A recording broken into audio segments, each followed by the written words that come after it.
여러분 안녕하십니까? 시사쇼 이것이 정치다 김보건입니다. 총선이 80일도 안 남은 상황에서 대통령실과 한동훈 비대위원장이 정면 충돌했습니다.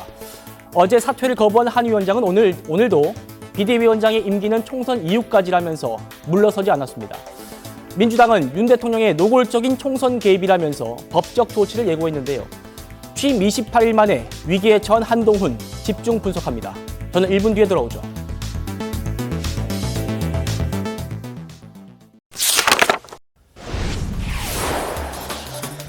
한동훈 비대위원장이 취임 28일 만에 자신을 전폭 지지했던 대통령실로부터 사퇴 압박을 받았습니다. 윤 대통령도 오늘 참석하기로 했던 한 행사에 불참하는 등 정부 여당이 하루 종일 뒤숭숭했습니다. 오늘 이 소식 집중적으로 분석하겠습니다. 각자 상호 협력하는 동반자 관계라고 하는 것이 옳겠습니다. 우리는 우리의 할 일을 하면 되는 것이고 대통령은 대통령의 할 일을 하면 되는 것입니다. 저는 그렇게 일하겠습니다.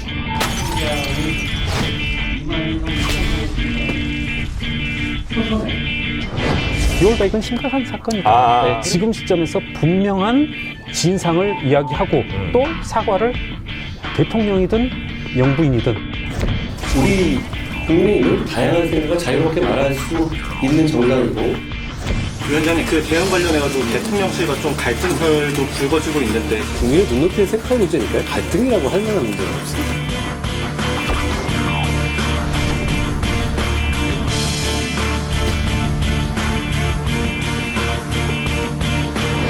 대통령실은 과도한 당무 개입이라는 비판이 제가 사퇴 요구를 거절했기 때문에 구체적인 내용에 대해서는 말씀드리지 않겠습니다.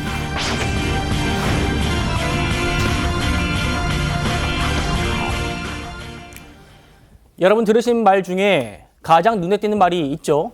제가 사퇴 요구를 거절했기 때문에 이런 표현이 있습니다. 그러니까 한동훈 위원장이 대통령실의 사퇴 요구를 받았다고 인정을 한 겁니다. 최범 위원님, 네. 한 위원장이 굳이 이 사실을 밝힌 이유가 뭐라고 분석하십니까? 사실 대통령실로서는 본인들이 이제 사퇴 요구를 했다는 사실이 공개되는 것을 별로 원하지 않았을 텐데, 네. 바로 그 부분을 이제 한동훈 비대위원장이 치고 들어간 거죠. 공개를 해버린 겁니다. 그거는 이제 본인 입장에서는 사퇴 요구가 부당하다고 판단을 했기 때문이고, 이게 공개됐을 경우에 여론상 본인이, 그러니까 그 용산과 한동훈 비대위원장 간의 그 이런 갈등 관계에서 여론상 본인이 유리하다고 판단을 하는 어떤 정무적 고려 이런 것들이 저는 있었다고 봅니다. 예. 그런 점에서 이제 본인이 이거를 미리 터트림으로써 나한테 여론전을 좀 유리하게 이끌어가겠다 뭐 이런 의도가 아닌가 싶습니다. 예. 자, 그래픽 다시 한번 보실까요? 대통령실의 당무 개입입니까? 라는 질문에 제가 사퇴 요구를 거절했기 때문에 말씀드리지 않겠다면서요. 이렇게 얘기했습니다. 당은 당의 일을 하는 것이고 정은 정의 일을 하는 것이다. 이렇게 얘기했습니다. 이재명 기자님, 그동안 한 위원장이 당정 일체를 강조해 오지 않았습니까? 집권 여당으로서 우리는 실천력이 있다. 이거는 당뿐만이 아니고 정을 굉장히 강조하는 거였는데 지금 좀 기류가 달라진 겁니까? 어떻게 분석하세요? 글쎄요, 굉장히 초유의 사태라고 할 수 있죠. 여권이 총선을 80여일 앞두고 나서 지금 청와대와 그리고 여권의 여당의 대표가 사실상 대표가 이렇게까지 갈등을 빚은 적이 참 드물죠. 예. 기억나는 건 2016년 총선이 기억날 텐데 당시보다 더 심각하다고 보입니다. 왜냐하면 2016년 총선 때 이제 시작이 어떻게 보면 박근혜 전 대통령과 유승민 원내대표의 갈등이었는데 그때만 하더라도 어떻게 보면 박근혜 전 대통령이 굉장히 당에 대한 장악력이 강할 때죠. 지금 어떻게 보면 윤석열 대통령이 한동훈 비대위원장을 내세워서 어떻게 보면 총선을 치르겠다. 다시 얘기해서 어떻게 보면 윤석열 대 이재명 구도가 아니라 이재명 대 한동훈 구도를 만들어서 좀 총선을 치러보겠다. 이런 게 지금 여권의 전략 아니었습니까? 네. 그런 점에서 굉장히 어떻게 보면 한동훈 비대위원장에게 거의 전권에 가까운 힘이 실렸다. 그렇게 보이고 그렇기 때문에 한동훈 위원장의 발언에 힘이 실렸던 건데 네. 지금 이제 어제 이후 사태는 대통령이 한동훈 위원장에게 사실상 신뢰를 저버렸다는 것을 대통령실은 부인하지 않고 또 반대로 한동훈 위원장은 대통령실이 사퇴를 요구했다는 걸 또 부인하지 않고 결국 이제 각자의 길을 가겠다 이런 상황이기 때문에 네. 지금 저 발언도 지금까지와는 전혀 다른 결로 이제 받아들일 수밖에 없는 그런 상황이 아닌가 싶고 예. 지금 사태에서 결국 이제 관심을 결국 한동훈 위원장과 윤석열 대통령이 어떻게 보면 진검승부에 나서는 그런 상황이 됐을 텐데 여권 입장에서 이제 이 사태를 어떻게 봉합할 수 있는 역량이 있느냐 그것이 결국은 가장 관건이 아닌가 싶습니다. 예. 한동훈 위원장 오늘 기자들 질문에요. 자신이 강조해온 이 선민 후사 이 말로 답을 대신했습니다. 압박에 물러서지 않겠다는 결기로 들립니다. 들어보시죠. 지금 대통령실에서 위원장님께 사퇴 요구했는 이에 대한 입장 궁금합니다. 저는 선민 후사 하겠습니다. 대통령실의 과도한 당무 개입이라는 비판이 있는데 저는 뭐그 과정에 대해서는 제가 사퇴 요구를 거절했기 때문에 구체적인 내용에 대해서는 말씀드리지 않겠습니다. 당정 관계 신뢰가 사실상 깨졌다 이렇게 보는 시각도 있는데요. 당은 당의 일을 한 것이고 정은 정의 일을 하는 것이 국민을 위한 정치를 한 길입니다. 후보 때까지 비대위원장으로서 제 역할을 완주하겠다라는 입장에는 변함이 없습니다. 제 임기는 총선 이후까지 이어지는 것으로 알고 있는데요. 선민후사라고 하셨는데 그러면 윤석열 대통령 후보가 국민이 우선한다고 해석을 해도 될까요? 선민후사의 개념을 그렇게 뭐 정의할 건 아니고요. 제가 그냥 평소에 하던 말씀 드린 거다.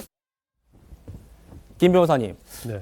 돌이켜보면 이 선민후사라는 말은 한 위원장이 민주당을 비판하면서 민주당이 선당 후사하는 사람들이 많지 않느냐 이 얘기를 비판하면서 쓴 말인데 이거를 용산 대통령실 질문에 썼단 말입니다. 어떻게 좀 분석하시나요? 우리 일반적 정치인들은 선당 후사라는 얘기를 많이 쓰고 선민 후사라는 얘기는 거의 쓰지 않습니다. 그런데 이제 선당 후사가 되게 되면 당에 영향력을 미치는 사람이 누구냐 그에 따라서 사실은 당 자체가 제대로 작동이 안 될 때 그건 국민의 뜻을 바라는 거 아니겠어요? 그래서 아마 본인 이제 선민 후사라는 얘기를 쓴 것 같고 아침에 출근할 때 기자들한테 답변하는 내용을 보니까 굉장히 결연한 의지가 있고요. 예. 굉장히 진중한 모습이 있더라고요. 그래서 일단 제일 아침에 제가 눈여겨봤던 대목은 두 가지예요. 이제 첫 번째는 사퇴 요구를 거절했기 때문에 더 이상 구체적으로 말하지 않겠다 이런 얘기였어요. 예. 그런데 대통령실에서 뭐라고 그랬냐면 사퇴 요구는 한 적이 없다. 비대위원장의 거취 유사는 대통령이 관여할 바가 아니다 이렇게 얘기했거든요. 네. 근데 결국 사퇴 요구가 있었다는 얘기 아닙니까? 예. 그럼 누가 거짓말했는지 드러나는 거고요. 그다음에 두 번째는 이제 자신의 임기가 4월 총선이라는 얘기를 했잖아요. 네. 그 말은 4월 총선까지 자기는 가겠다고 이제 굳은 의지를 밝힌 거라고 봅니다. 그래서 뭐 이 상황이 이제 어떻게 봉합이 될지 아니면 계속 대립으로 갈지 모르겠지만 예. 양쪽 다 뭐 대립으로 가기에는 굉장히 부담이 있을 거예요. 그래서 어떤 식으로인지 한쪽이 됐건 양쪽에서 이제 봉합을 하려고 노력을 할 것이다 이렇게 봅니다. 네. 그래픽 한번 보실게요. 자, 그러니까 김 변호사님 말씀 주신 것처럼 대통령실이 한동훈 위원장에게 사퇴 요구를 했는데 그 대통령실의 고위 관계자, 핵심 관계자가 이렇게 얘기를 했다는 겁니다. 윤석열 대통령의 뜻이다. 사퇴하라. 김건희 여사의 논란 대응에 대통령이 실망했다. 이렇게 워딩을 했답니다. 거기에 대해서 이제 한동훈 위원장이 당대표로서 할 일은 하겠다 한 건데 김 변호사님. 그러니까 명확하게 대통령의 뜻이라는 얘기를 언급을 했다는 보도가 나오고 있는 거예요. 그런데 제가 볼 때는 이제 한동훈 장관 아침에 표정도 그렇고요. 그다음에 워딩을 보면 대통령 뜻이라는 걸 전달받은 게 분명하다. 저는 이제 그런 판단을 했어요.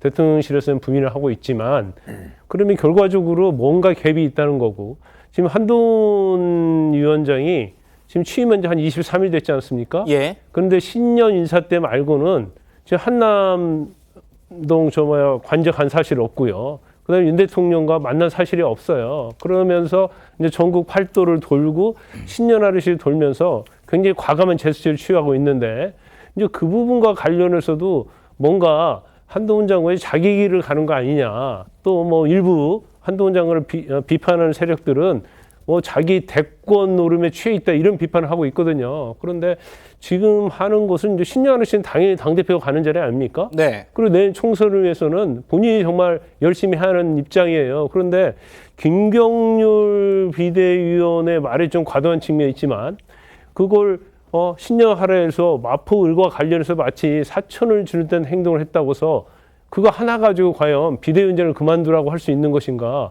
이제 그것은 제가 볼 때는 일단 뭐 명분에 불과하고 실제로 이제 속뜻은 다른 게 있지 않나 싶습니다. 예.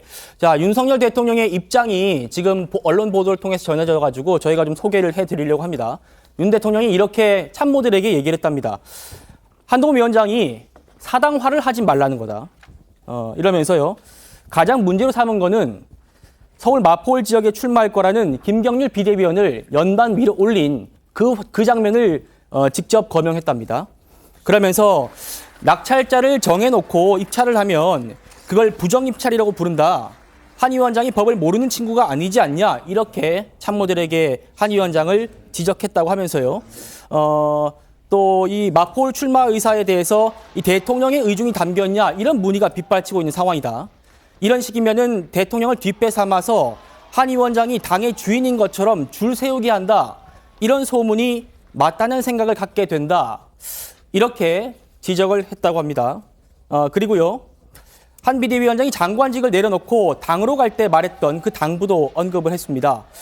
대통령은 선거운동과 공천 문제는 당의 중진들과 잘 상의해야 할 거다. 이렇게 조언을 했는데 이게 비대위원장이 마음대로 진행하면 자칫 큰 비난을 받을 수 있다. 이렇게 당부했다고 합니다. 그러면서요. 중요한 부분이 이 대목인 것 같습니다. 한동훈은 내가 눈에 넣어도 안 아플 내 후배였다. 내가 오죽하면 신뢰와 지지를 철회한다는 말까지 했겠냐. 이러면서요. 관계 개선에 봉합의 여지를 남겨뒀다는 보도가 나오고 있습니다. 최 교수님, 네. 지금 윤 대통령의 입장이 전해졌는데 들으시면서 좀 어떤 생각이 드셨어요?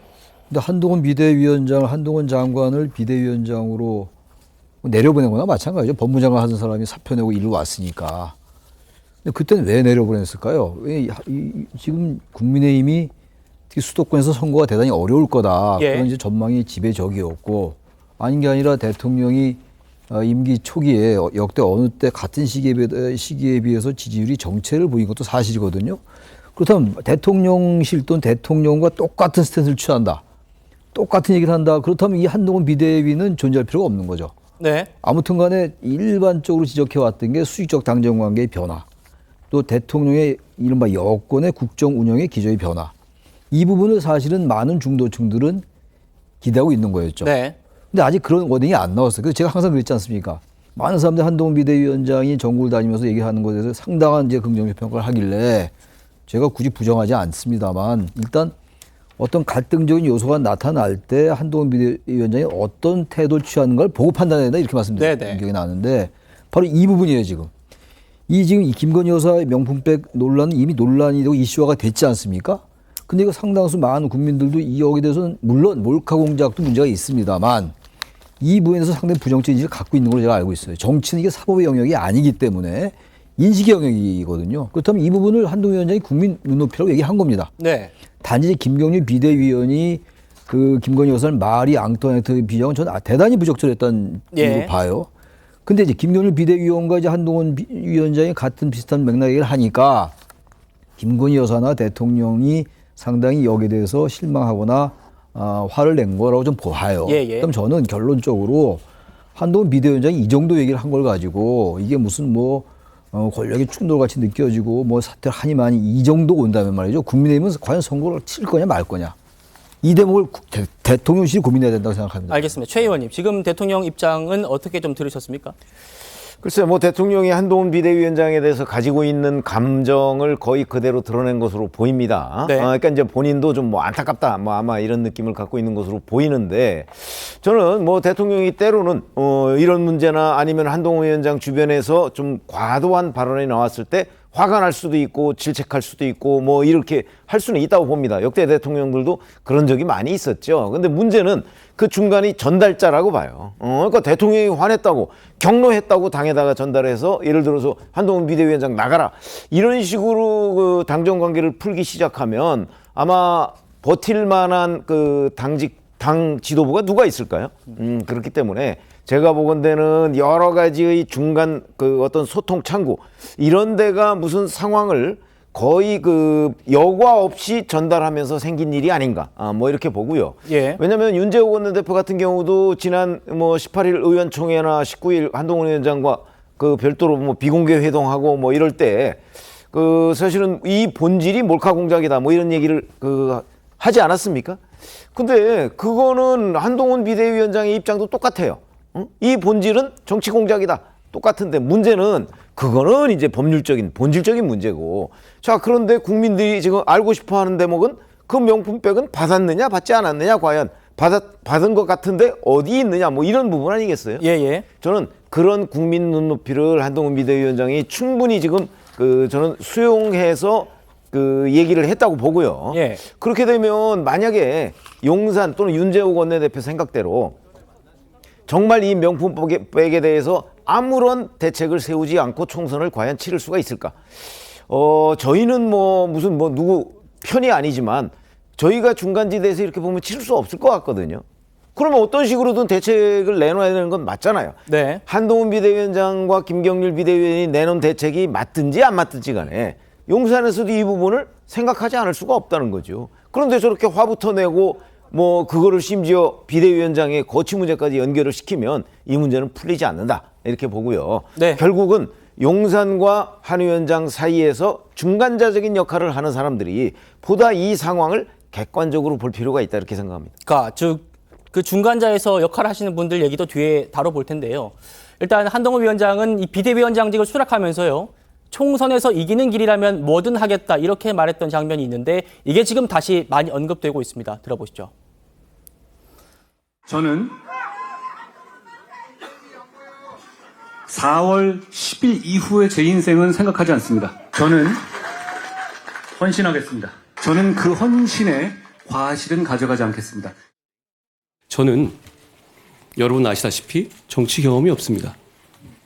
그렇지만 지금 우리는 그런 절실함과 그런 파격을 찾을 때이죠. 그래야만 승리할 수 있지 않겠습니까? 저는 이기는 길이라면 뭐든 하겠습니다. 제가 국민의힘에 온다고 하니까 너는 소모당할 것이다. 이렇게 충고하셨습니다. 저는 4월 10일까지 완전히 소모되겠습니다. 이 기자님, 그러니까 한동훈 위원장은 나는 소모되겠다고 했는데 대통령실은 소모되는 게 아니라 자기 정치를 하는 것 같다 이렇게 보는 것 같아요. 어떻게 좀 판단하시나요? 한동훈 위원장이 조금 전에 최근에 말씀하셨지만 사실은 법무부 장관을 하다가 여당의 대표를 맡는 사례가 정말 드문 경우 아니겠습니까? 민주주의국가에 그런 경우가 정말 얼마나 될까 싶을 정도로 어떻게 보면 그만큼 여권이 초유의 선택을 한 거죠. 그런 상황에서 한동훈 위원장이 비대위원장을 수락한 이유 자체가 지금 제가 들은 것처럼 결국은 총선 승리를 위해서 자기의 모든 걸 다 내놓겠다 이런 얘기를 한 거고 거기에 대해서 과실은 자기가 가져가지 않겠다 이런 얘기까지 이제 덧붙였던 건데 그때도 기억하시겠지만 한동훈 위원장이 처음 위원장직을 수락하고 나서 기사들의 가장 많은 기사들의 분석 기사의 핵심 뭐였냐면 과연 한동훈 위원장이 김건희 리스크를 어떻게 넘길 것이냐 이걸 다 했었습니다. 예. 그러니까 지금 제가 말씀드리고 싶은 거는 여권의 지금 가장 큰 문제는 결국은 이미 예측 가능한 전국의 상황들을 제대로 판단하고 실행하지 못하고 있는 게 계속 드러나고 있는 거죠. 네. 조금 전에 최 편집장님께서 말씀하셨지만 사실 전달 과정의 문제라고 하지만 어떻게 보면 이 문제가 더 부각될수록 사실 가장 곤욕스러운 건 바로 김건희 여사일 겁니다. 전 명품백 문제가 그야말로 일부 야당에서 제기하는 문제로 끝나는 게 아니라 지금은 여권의 가장 중심 이슈가 돼버렸습니다. 어제 그 사태를 겪으면서 이제 명품백 이슈에 대해서 여권은 얘기하지 않을 수 없는 상황에 몰리게 된 겁니다. 거꾸로. 그만큼 전국 상황 자체를 주도하고 그것을 예측하고 또 많은 자원을 가지고 풀어내는 게 아니라 점점 어려운 상황으로 계속 만들어가고 있다. 그런 점에서 지금 대통령실 어떤 정부적 판단 능력에 대해서 사실 굉장히 많은 국민들이 우려를 하고 있다 이런 생각이 들고 그런 점에서 사실은 어떻게 보면 한동훈 위원장이 그렇다고 해서 굉장히 적극적으로 그 문제에 대처했느냐. 제가 볼 땐 또 그렇지도 않습니다. 그냥 국민의 눈높이 얘기를 했었고 국민들이 걱정하고 있다. 이 정도 발언을 했던 거죠. 그럼에도 불구하고 저렇게 강하게 나왔던 건 어떻게 결론적으로 김경률 비대위원이 이 문제를 굉장히 강하게 가장 어떻게 보면 이 국민의힘 내부에서 가장 적극적으로 이 문제를 지적했고 그런 상황에서 한동훈 위원장이 힘을 실어주는 듯한 모양새를 만들었다는 것. 그 점이 결국은 어떻게 보면 용산의 영린, 대통령의 영린을 건드렸다. 이렇게 이제 인식될 텐데 조금 전에 최근에 말씀하셨지만 정치는 사실관계의 문제가 아니라 인식관계의 문제입니다. 누가 네네. 어떻게 받아내는 문제인데 그걸 국민을 이렇게 인식시켰다는 것. 그러니까 결국 이 사태를 통해서 이득을 보는 건 총선 승리에 기여하지 못한다. 이런 걸 떠나서 결국은 가장 곤욕스러운 건 결국 김건희 여사가 될 테고 그리고 이런 사태를 만들어낸 것 자체가 어떻게 보면 지금 여권의 정무적 능력, 판단 능력 자체에 굉장히 회의감을 줄 수 있는 그런 상황이다라는 굉장히 안타까운 상황이라는 생각이 듭니다. 예. 자, 그러니까요. 당내에선 지금 이런 비판이 서로에게 제기되고 있습니다. 한동훈 비대위원장이 물러나면은 대안이 없지 않느냐. 대안 있습니까? 대통령이 직접 나서서 선거를 치를 건가요? 이렇게 얘기를 하는 거고요. 또 국민의힘 재선 의원은 총선이 80일밖에 안 남은 상황에서 전략적인 측면을 고려해야 한다. 이렇게 좀 다소 해석의 여지를 남겨둔 얘기인데요. 김 변호사님, 그러니까 지금 이 국민의힘 당원에는 비대위원장을 사퇴시킬 수 있는 그런 조항은 없습니다. 그런 조항은 없죠. 다시 끌어내리기는 쉽지 않아요. 일단 이준석 대표랄지 김기현 대표는 다른 부분이 있어요. 왜냐하면 이준석 대표는 이제 성납이랄지 이런 부분이 있기 때문에 징계로 끌어낼 수 있죠. 김기현 대표 같은 경우에는 어떻게 보면 용산이 만든 대표단 얘기를 많이 듣고 있지 않습니까? 그러니까 본인의 자신의 힘이 없는 거예요. 그렇지만 한동훈 비대위원장은 다른 측면이 있죠. 일단 여론의 지지를 받고 있어요. 그리고 23일 동안 상당히 성과를 보이면서 팬덤이 형성돼 있고 상당히 보수층에서 기대를 많이 하는 인물이기 때문에 뭐 제가 볼 때는 일단 규정도 없을 뿐만 아니라 끌어내기는 참 어렵다고 이렇게 보고요. 예. 아까 그 한동훈 비대위원장이 자기 정치를 하고 있다. 아마 여권 내 일부 세력들이 그런 얘기를 하는 걸로 보입니다. 네. 비대위원장이 자기 정치 하는 거 아닙니까? 한동훈 비대위원장의 어떤 인기랄지 이런 것들은 아직은 국민의힘이랄지 윤 대통령의 인기가 따라오고 있지는 못하지만 사실은 대표가 인기가 있어야지 다음 총선 치는데 유리한 거예요.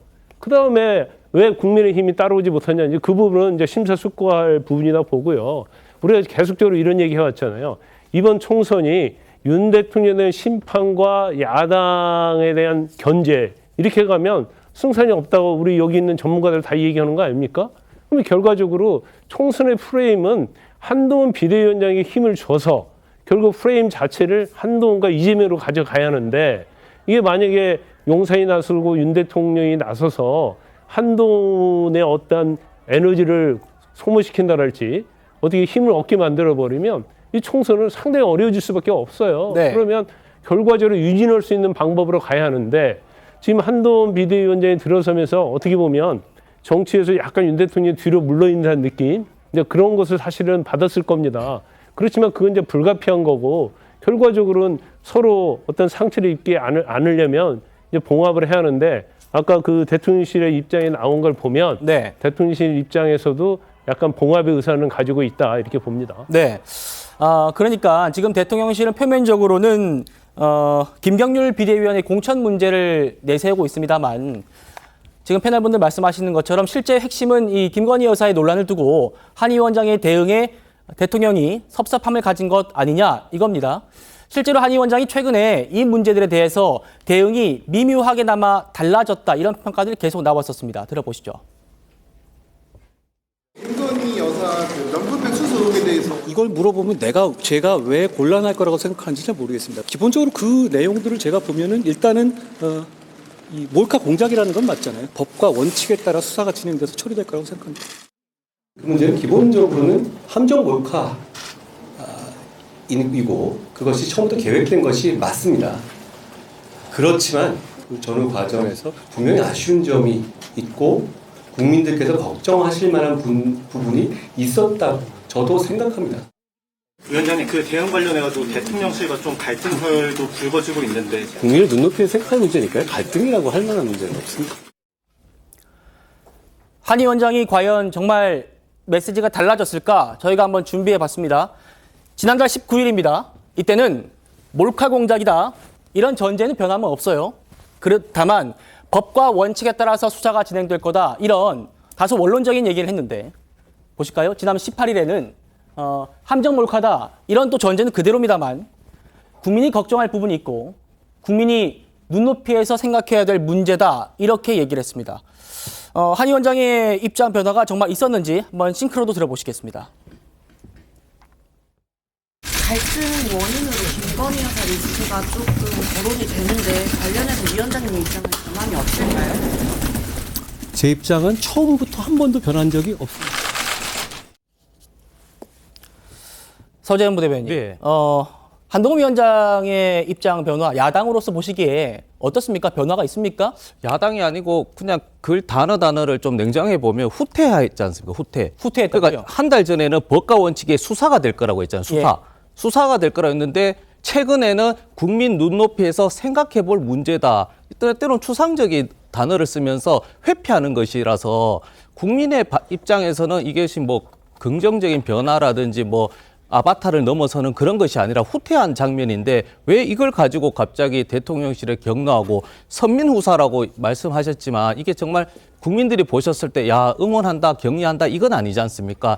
대한민국 대통령과 여당, 비대위원장끼리의 갈등이지 않습니까? 그 국민들께서 걱정하시는 것이고 저는 사실은 한동훈 비대위원장께서 지금 뭐 국민 눈높이에서 생각해 볼 문제 자체가 그 단어 자체가 더 생각해 볼 문제인 것이고 네. 이것을 문제 삼는 것도 문제다. 그래서 저는 한동훈 비대위원장께서 한 달 동안 입장 변화가 진전된 게 아니고 후퇴했다라고 저는 생각하는데 왜 이걸 가지고 대통령실에서 문제 삼는지 저는 이해할 수가 없습니다. 네, 최 의원님. 네. 저희 서부 대변인의 논평에 동의하십니까? 어떻게 보세요? 아니 이렇게 보시면 되죠. 지난달에 얘기했던 건 법무부 장관으로서 이 이슈에 대한 입장을 얘기한 겁니다. 그러니까 법무부 장관은 당연히 법률적인 측면에서 이걸 얘기했겠죠. 그러니까 만약에 누군가 고발하고 뭐 무슨 법 위반이다 이렇게 되면 수사가 진행돼야 될 거 아니겠습니까? 네. 그런 차원에서 얘기한 거고. 자, 이번에는 법무부 장관 그만뒀습니다. 이제 그 집권당의 비대위원장으로서 지금 질문을 받은 거잖아요. 정치적 위상이 달라진 거죠. 그러니까 지난번에는 법률적 대답, 지금은 정치적 대답을 한 거죠. 저는 그 점에서 하등 달라진 것이 없다고 봅니다. 왜냐하면 본질은 몰카 공작이라고 하는 건 지난번이나 지금이나 똑같고, 네. 그거를 법무장관으로서는 이렇게 수사해야 된다는 입장, 지금은 국민 눈높이에서 생각해야 된다는 입장. 이렇기 때문에 저는 달라진 게 아무도 없다. 이렇게 보고요. 자, 그러면 이제 이 문제에 대해서 지금 달라진 거라고 느끼는 거는 오히려 용산 대통령실이 아닌가. 이렇게 판단이 됩니다. 예. 그래서 이제 용산 대통령실이나 저는 한동훈 비대위원장이 이 공감하고 있는 부분은 몰카 공작이라고 봐요. 근데 몰카 공작 그 다음에 과연 국민이 걱정하는 부분이 있느냐 없느냐. 만약에 있다고 할 경우에는 대책을 내놓고 가느냐 아니면 그냥 뭉개고 가느냐. 뭐 이런 정도의 차이가 아닐까 싶습니다. 최 교수님. 그러니까 한 위원장은 전제는 똑같다는 얘기입니다. 이 몰카 공작이다, 저열한 공작이다 이런 인식에는 변함이 없는데 그 뒤에 뭔가 뉘앙스가 차이가 있는 거 아니냐 이런 얘기인데 지금 두 분의 분석은 어떻게 공감하시나요? 글쎄요, 제가 서재원 부대변인 말씀에 좀 동의하기가 좀 어려운 게 진전된 거라고 봐야죠. 국민 눈높이에서 봐야 된다는 얘기는 이 김건희 여사의 명품백 논란이 중간지대 중도층의 유권자들이 보기엔 뭐가 문제가 있다라는 것을 인정한 거로 생각해야 돼요. 그전에 그냥 법률가로서 몰카 공작이기 때문에 수사해야 된다에 그쳤던 거예요. 그러니까 말하자면 국민 일반들의 인식에 대해서 얘기를 안 한 겁니다. 제가 그런 부분을 걱정했던 거였는데 예. 국민 눈높이에서 봐야 된다 그리고 국민들이 걱정하는 부분이 있다고 얘기한 거는 진전된 표현으로 봐야 돼요. 후퇴했다고 수는 전혀 없죠. 이 땅에서 서재원 대변인은 어떤 의미에서 그렇게 얘기하는지 저는 이해가 솔직히 안 가기 때문에 이 정도도 받아들이지 못하면 비대위를 할 수 없어요. 또 하나 이따 얘기가 나올지 모르겠는데 말씀 나온 김에 지금 윤 대통령이 취임한 이후에 그 이제 후보 단일화 과정에서 안철수 대표도 전 대표도 그야말로 내쳐졌고 나경원 전 의원도 그때 무슨 하다가 저출산위원회 부위원장인가 그것도 그렇게 됐고 네. 김기현 체제는 대통령실에서 만들었던 것을 다 인식하는 상황에서 물러났고 이준석 전 대표 내쳐졌고 유승민 전 의원 마찬가지고 그러면 가장 이른바 본인이 얘기한 대통령 스스로 말씀하시는 것처럼 눈에 넣어도 안 아픈 이 후배를 정말 아까 우리 이재명 기자께서 말씀하신 것처럼 투입을 했는데 국민 눈높이 그리고 물론 이제 김경림 비대위원회 그런 말이 있었다 하더라도 또 내쳐요? 선거를 안 하겠다는 것밖에 더 되냐 이런 얘기입니다. 저는 그래서 제가 볼 때는 예. 좀 이른 제가 전망일지 모르겠는데 봉합을 안 할 수가 없어요. 이렇게 되면요 어떤 사람이 비대위원장으로 오더라도 말이죠. 국민들은 어떤 좋은 일을 해도 저건 분명히 뒤에서 윤 대통령이 조정했을 것이라고 인식할 가능성이 커요. 이건 구조적으로 봉합할 수밖에 없습니다. 이 부분은. 네, 서부 대변인. 네, 제가 후퇴했다고 말씀드린 것은 한동훈 비대위원장께서 본질을 전혀 건드리지 않고 인식이 없다라는 겁니다. 한 달 전에 수사한다 했죠. 한 달 민심 팔도 다 돌아오면서 민심을 경청했을 거 아닙니까? 그러면 그 대답은 어떻게 했냐면 배우자로서가 아니라 이거는 불법적인 요소가 맞는 것이고 가방을 보관되었다고 하면 어디에 있는지 그리고 그에 대해서는 처벌이라든지 그런 당연히 해야 되는 것이다. 그리고 대국민 사과도 하고 이런 거에 대한 재발 방치가 해야 된다고 하는 게 진전된 표현인 것이지 국민 눈높이에 대해서 생각해 볼 문제라고 하는 것이 한 달 동안 민심을 다닌 결과가 아니라는 말씀을 드리는 겁니다. 예, 알겠습니다. 좀 전에 최 의원님이 대통령과 한 위원장의 사이에 있는 사람들 얘기를 하셨기 때문에 그 얘기 좀 해보려고 합니다. 대표적인 친윤 인사로 꼽히죠. 국민의힘 이철규 인재영입 위원장, 한동훈 위원장과 또 미묘하게 신경전을 벌이기도 했는데요. 두 사람 오늘 발언들 함께 들어보시겠습니다. 이철규 위원장하고 이야기 오래 나누셨는데 혹시 어떤 얘기 나누셨는지 알 수 있을까요? 그 당내에서 그래도 좀 위원장님 거취에 대해서 이야기가 나오고 있는 걸로 알고 있는데 거취에 대해 누가 얘기를 했죠? 한동훈 위원장님이랑 어떤 얘기 나누셨어요? 아니 우리 인재영이 때문에 대통령께서 한 위원장 사퇴 요구한 거 관련해서 좀 동의하실까요? 그런 게 어디 있어요? 그러면은 에이. 한 위원장이 밝힌 끝까지 총선 이후까지 하겠다는데 동의하십니까? 그런 게 없다니까. 당무 개입 논란에 대해서 좀 그런 게 어디 있어? 없어. 아무도 없어. 위원장 앞서 대통령실에서 사퇴를 요구했다는 건 위원장님이 인정하셨잖아요. 아니 모르겠어 난 그거. 난 들은 바도 없고 몰라. 김 변호사님, 기자들이 이철규 위원장에게 묻는 이유는 있을 거예요, 분명히. 근데 들어보시면 한동훈 위원장이 거취에 대해서 누가 얘기를 하죠? 이렇게 굉장히 민감하게 반응을 했어요. 어떻게 좀 보셨습니까? 지금 사실 이제 어제 갑자기 튀어나온 거잖아요. 사실 이제 저도 그 기사 보고 깜짝 놀랐는데 지금 이용 비례대표 초선, 그러니까 친윤의 전형적인 국회의원으로 알려진 사람이 단체 카톡방에다 그걸 지지 철회한다 윤 대통령이 한 비대위원 때 그거 올린 거 아닙니까? 그래서 이건 뭐 그냥 올린 게 아니고 의도적인 거거든요. 예. 그러니까 판을 좀 흔들어 보겠다는 취지예요. 근데 결과적으로 사퇴하라는 메시지 전달받았다는 거고 또 한동훈 비대위원장도 사퇴하지 않겠다 이렇게 기자들 앞에서 얘기를 명확히 하지 않습니까? 네. 그러면 일단 그 사퇴, 철회, 지지 철회 이런 내용으로 지금 완전히 판이 흔들리고 있어요. 근데 이게 외부로 나가서 가장 제가 볼 때는 데미지를 입고 타격을 받는 것은 저는 용산이라고 보거든요. 근데 용산이라고 보는데 지금 아마 오늘 아침부터 여론의 어떤 기류를 상당히 봤을 겁니다. 네. 근데 이게 이대로 가면 상당히 이제 굉장히 큰 문제가 생길 거라고 봤을 거예요. 그래서 제가 볼 때는 이철규 의원은 가장 친인의 핵심 중에 핵심으로 꼽히는 사람 아니에요? 그래서 같이 얘기를 많이 나눴을 것이다. 하지만 이철규 의원이 사퇴와 관련된 얘기는 전하지 않았을 거다. 왜 이미 대통령실 고위 관계자 전했기 때문에 그러면 이후에는 이걸 어떻게 봉합할 것이냐에 관해서 서로 얘기를 나눴을 가능성이 커요. 네. 그리고 대통령실에서는 뭐에 대해서 서운해하고 있고 불쾌하고 있다. 그럼 이런 부분에서 이제 어떻게 할 것인가. 그 정도는 제가 보면 나눴을 거라고 봐요. 그런데 여기서 뭐 사퇴 의사 나눴다랄지 이제 그런 얘기를 하면 일파만파 이제 더 기름에 불을 붓는 상황이 되기 때문에 제가 볼 때는 한동훈 위원장이 됐건 이철규 의원이 됐건 이제 서로 굉장히 워딩, 말에 있어서 지금 조심을 하고 있다 저는 그렇게 봅니다. 예. 이철규 인재영입 위원장은요. 김건희 여사의 명품백 의혹은 몰카 공작이다. 이 점을 굉장히 강조했습니다. 들어보시겠습니다. 그거는 몰카 공작이잖아요, 여러분. 왜 집에 안 있고 길거리에 나와가지고 교통사고 당했냐라고 여러분들께 묻는다면 동의하시겠어요? 또 과거라는 것은 불법이라든가 과거가 있을 때 사고하는 거예요. 한 위원장께서는 국민이 우려할 부분이 있다. 아니 국민들께서 우려하시는 건 모르시기 때문에 이게 진실이 뭔지 다 모르니까 우려하실 수가 있죠. 실체는 몰래 카메라를 가지고 들어가서 불순한 목적으로 이 공작을 하려다가 실패한 거다. 이거 이상도 이하도 아닙니다. 이재명 기자님. 대통령실 초기 굉장히 중요한 역할을 하셨기 때문에 아까는 이제 대통령실의 또 정무적인 판단이 좀 아쉽다라는 또 쓴소리도 하셨고 지금 이철규 위원장이 교통사고에 비교를 했습니다. 좀 어떻게 들으셨어요? 글쎄요, 뭐 결국은 몰카 공작인 것을 강조하기 위해서 한 얘기라고 보이지요. 그런데 이제 가장 실현하신 건 제가 볼 땐 국민들이 진실을 모른다 이렇게 말한 부분인 것 같습니다. 윤석열 대통령도 강서구청장 선거에서 패배하고 나서 한 얘기가 국민은 늘 무조건 옳다 이렇게 얘기한 게 있습니다. 국민들이 알죠. 이 사안에 대해서. 이 사안의 본질이 몰카 공작인 걸 모르지 않습니다.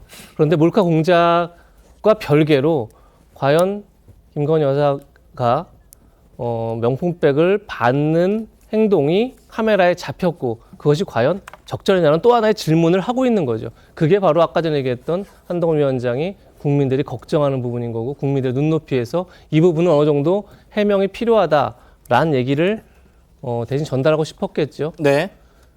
그런 점에서 과연 국민들이 진실을 모른다라고 저렇게 얘기를 해버리면 오히려 아까 말씀드렸지만 저는 김건희 여사가 가장 곤혹스러울 수밖에 없다. 이런 점을 분명히 다시 한번 말씀드리고 저는 이제 친윤이라고 우리 흔히 표현하는 의원들이나 인사들이 대통령을 옹호하고 지지하는 건 당연히 굉장히 중요합니다. 뭐 여권에서는 사실 그런 힘이 없으면 뭐 국정 운영 자체가 쉽지 않기 때문에 그런데 저는 어쨌든 간에 그 인사들의 발언과 그 인사들의 언급들은 기본적으로 대통령의 리더십을 강화한 쪽으로 가져야 됩니다. 네. 그렇지 않겠습니까? 대통령 리더십을 오히려 도와주고 강화한 쪽을 도와줘야 그것들이 진정하게 대통령 가까이에서 보좌하고 보필하는 분들이 해야 할 역할인 거죠. 근데 저렇게 되면 말씀을 거꾸로 대통령 리더십이 약화되는 거죠. 대통령이 마치 진실을 모르고 국민들은 사실 진실을 모른다고 생각하고 있고 그렇기 때문에 오히려 여사를 옹호하기 위해서 지금 이 사태를 이렇게 벌이고 있는 것처럼 만들어지면 안 되는 거죠. 예. 그런 점에서 오히려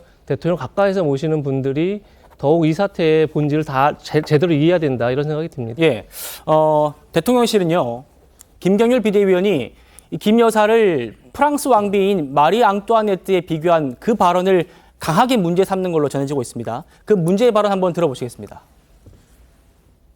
프랑스 혁명이 왜 일어났을 것 같냐. 당시 마리 앙뚜아네트인가요? 이분의 어떤 사치 뭐 이런 거. 네, 사치, 난잡한 사생활 이런 것들이 이제 하나하나 드러나고 감성이 폭발된 것이다. 지금 이 사건도 국민들의 감성을 건드렸다고 보거든요. 네네. 적절치 않은 거잖아요. 이걸 어떻게 실드 칠 수 있겠습니까? 저는 이거는 좀 사죄드리고 바짝 엎드려서. 최 교수님, 그러니까 저 맥락을 다 들어보면 네. 김건희 여사를 마리 앙뚜아네트에 직접 비교한 건 아닙니다만 어쨌든 이 오버랩되게끔 상상하게끔 만들었잖아요. 저거는 굉장히 문제의 소지가 있다는 걸 본인도 오늘 사과를 했습니다. 저거는 아주 적절치 못한 표현이라고 봐요. 마리 앙뚜아네트하고 어떻게 김건희 여사가 비교합니까? 그리고 그 당시의 시대적 배경과 18세기 말 지금과 많이 다른 것이고 또 뭐 앙뚜아네트는 프랑스 혁명사를 보면 알겠습니다만 혁명이 일어나니까 왜 이렇게 혁명이 일어나느냐 그러니까 빵의 문제다. 빵은 좀 빵집 가면 있지 않냐 이런 취지 얘기를 했다는 거 아니에요. 다 알려진 얘기 아닙니까? 그리고 뭐 난잡한 사생활 저렇게 얘기하니까 저건 잘못된 것인데 근데 저건 한동훈 위원장이 얘기한 건 아니잖아요. 그렇죠. 한동훈 위원장이 잠깐 사태 문제가 연결되고 있는 상황이란 말이죠. 그래서 이게 메신저의 문제라고 아까 어느 분이 말씀하셨는데 전 메신저의 문제는 아니라고 생각해요. 이거는 본질적으로 지금 윤 대통령이 한동훈 위원장에 대한 지지를 철회한 거라고 저는 생각해요. 기본적으로. 김건희 여사와 그런 뭐 나름대로의 어떤 소통을 했겠죠. 대통령하고. 저는 그래서 일정 부분 김건희 여사가 좀 성역화된 면이 있는 것 같아요. 아까 어느 분이 뭐 영린 이런 말씀하셨는데 네. 성역화된 부분이 있는 것이고 이용 의원 같은 부분은 원래 이제 윤 대통령 그리고 이제 지금은 그런 표현 안 쓰는데 과거 윤핵관이라는 이 용어가 대단히 부정적으로 들렸잖아요. 예. 그러면서 그런 얘기가 많이 있었단 말이에요. 근데 여전히 그렇게 이런 상황을 완전히 한동훈 위원장을 대통령과 이제 넘을 수 없는 강을 걷는 것처럼 이렇게 표현하는 건 이건 그야말로 대통령을 돕는 것도 아니고 여권을 돕는 것도 전혀 아니에요. 그래서 전 빨리 이 부분을 계속 같이 얘기해봐야 이게 다람쥐 쳇바퀴 도는 얘기밖에 안 될 겁니다. 대통령이 어쨌든 간에 위기의식을 가지고 총선의 위기의식을 가지고 한동훈을 심은 거니까 심었다는 표현이 이상할지 모르겠는데 임명했던 거라고 봐요. 사실상. 그렇다면 빨리 이 부분을 봉합을 해서 예. 국민들이 납득하게끔 하면 돼요. 이거 또 다시 계속 이렇게 설왕설래하고 언론이 또 추측 보도하고 또 이 방송에서 얘기하고 이렇게 되면요. 알겠습니다. 나중에 국민의힘이 걷잡을 수 없습니다. 예. 네, 저도 사실은 김경률 비대위원하고 방송 같이 해보면 이분 훌륭하세요. 인성이라든지 인품이 의심의 여지가 없습니다. 그러나 인식의 문제는 조금 있다. 사실 마리 앙뚜아네트는 비교할 수 있는데 더 큰 문제는 이분이 TK 지역 있잖아요. 대구. 더한 것도 선거 결과 관계없다라고 합니다. 사실 대구의 문제는 장관, 차관 훌륭하신 분들이 본인의 능력의 10%, 20%만 하기 때문에 문제인 것이지 이 범죄자라든지 혹은 뭐 어떠한 결과가 있더라도 국민의힘만 찍어준다는 그런 인식의 문제가 저는 더 큰 문제다. 그래서 이거는 마리 앙뚜아네트 비유가 아니고 TK 지역에 대한 인식의 문제이기 때문에 저는 비대위원으로서 자격이 있나? 이런 생각도 개인적으로 하고 있습니다. 네. 서부 대변인님이 대구에서 활동하시기 때문에 TK 비판에 굉장히 민감하게 반응하신 걸로 이해하겠습니다. 한동훈 위원장이요. 지금 이 사태를 좀 예감을 한 것 같아요. 보실게요. 지난 15일에 3선 이상의 중진들과 오찬을 한 뒤에 한 측근한테 이렇게 얘기를 했답니다. 4월 10일 총선이죠. 총선 이후에 내 인생이 꼬일 것 같다. 이렇게 한 위원장이 측근에게 말을 했답니다. 김 변호사님, 어떻게 좀 들으셨습니까? 지금 4월 10일 이전에 이제 인생이 꼬이고 있는 거예요. 이전에 꼬이고 있다? 이미 이전에 이제 꼬이고 있다. 그거 자체는 일단 뭐 한동훈 비대위원장이 이제 워낙 뭐 활동 많이 하고 정치인으로서 많이 드러나니까 이게 견제가 된다 이렇게 봐요. 그런데 저렇게 얘기할 수밖에 없는 것이 지금 한동훈 비대위원장의 가장 큰 과제는 윤석열 아바타를 극복하는 거거든요. 그다음에 당정 관계가 수직적 관계가 아니라는 걸 보여줘야 하고, 그다음에 이번 공천에서 윤심이 반영된 공천을 하면 안 돼요. 그래야지 총선을 승리할 수 있어요. 네. 그러면 언뜻 보면 마치 한동훈 비대위원장이 윤 대통령의 복심처럼 보이지만 이해관계에서는 대립될 수밖에 없다. 총선 승리하려면 그 길을 가면 안 되잖아요. 그러면 사실 윤 대통령의 눈에 벗어날 수밖에 없고 불편한 심기를 갈 수밖에 없어요. 그래서 총선을 승리를 안 하면 그에 대한 모든 책임이 본인한테 갈 거고요. 총선을 승리하면 한 비대위원장이 이제 미래 권력으로서 자리를 완전 매김을 하는 거예요. 그러면 아직 윤 대통령 임기가 엄청 많이 남아 있잖아요. 예. 그러면 결과적으로 미래 권력과 현재 권력이 충돌할 수밖에 없는 상황이 발생하거든요. 그러면 그것은 자신이 의도했든 의도하지 않았던 그런 결과는 올 수밖에 없어요. 아마 그걸 예견하고 한 얘기해야 할 가능성이 큰데 워낙 한동훈 장에 대한 팬덤층이 강하고 지지도가 올라가니까 그게 총선 전에 좀 앞당겨서 온 게 아닌가 이제 그런 생각을 해봅니다. 네.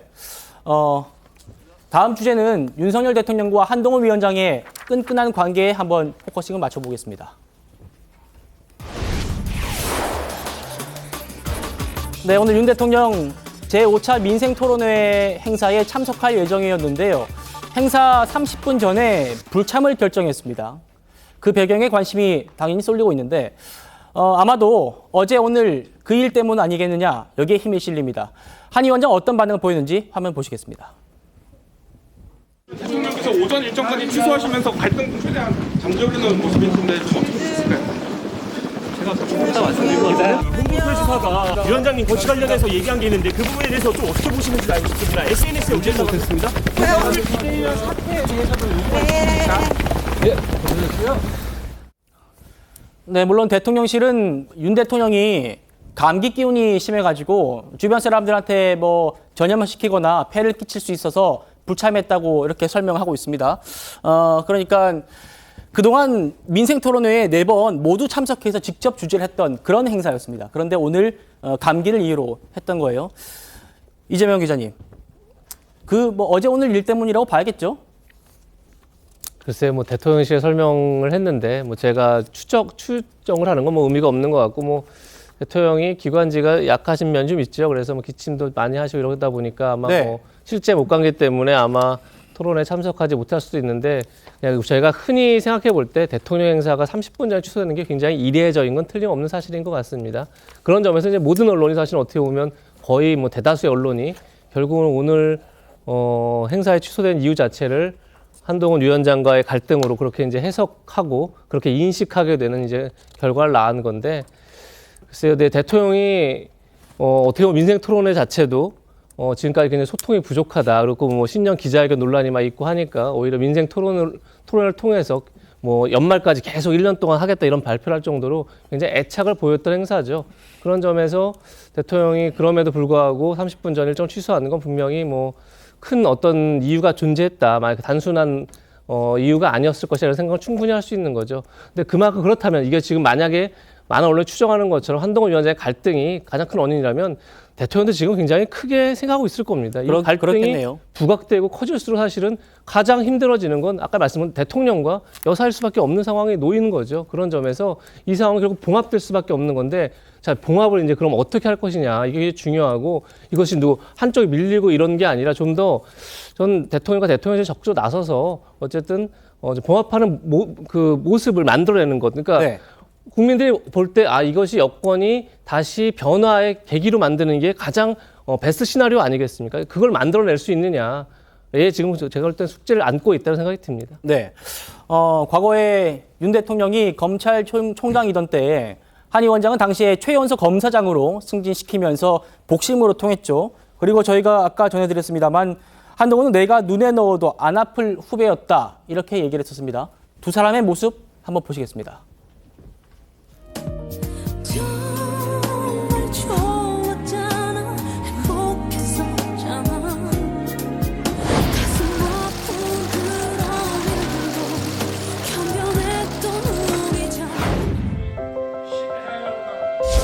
법무부 장관 한동훈 사법연수원 부원장입니다.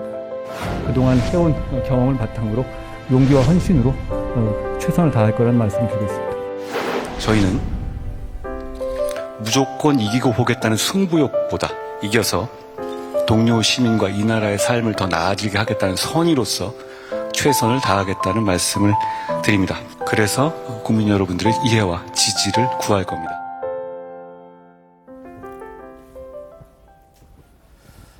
자, 그러니까 지금 윤석열 대통령도 참모들에게 얘기를 했고요. 저희가 지금 보여드리고 있습니다만 대통령실은 파국으로 가지 않을 거다.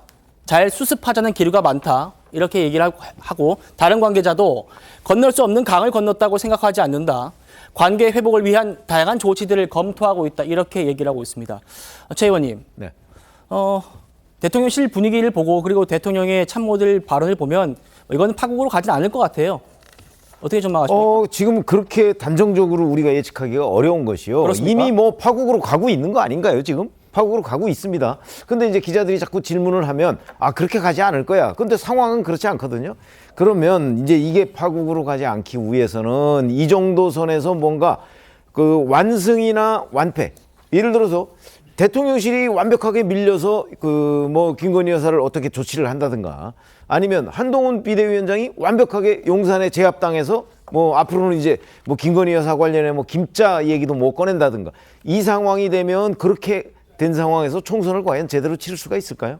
저는 불가능하다고 보거든요. 그렇기 때문에 아마 대통령실과 한동훈 위원장 사이 중간 어느 쪽에서 누군가가 이 사태를 중재하지 않으면 파국으로 갈 가능성도 없지는 않죠. 네. 그래서 제가 보건데 아까 제가 중재자 얘기를 자꾸 하지 않습니까? 그러니까 기본적으로는 소통의 문제고 중재를 누가 어떻게 해서 어느 한쪽이 완벽하게 이기는 구도를 만들면 곤란하다.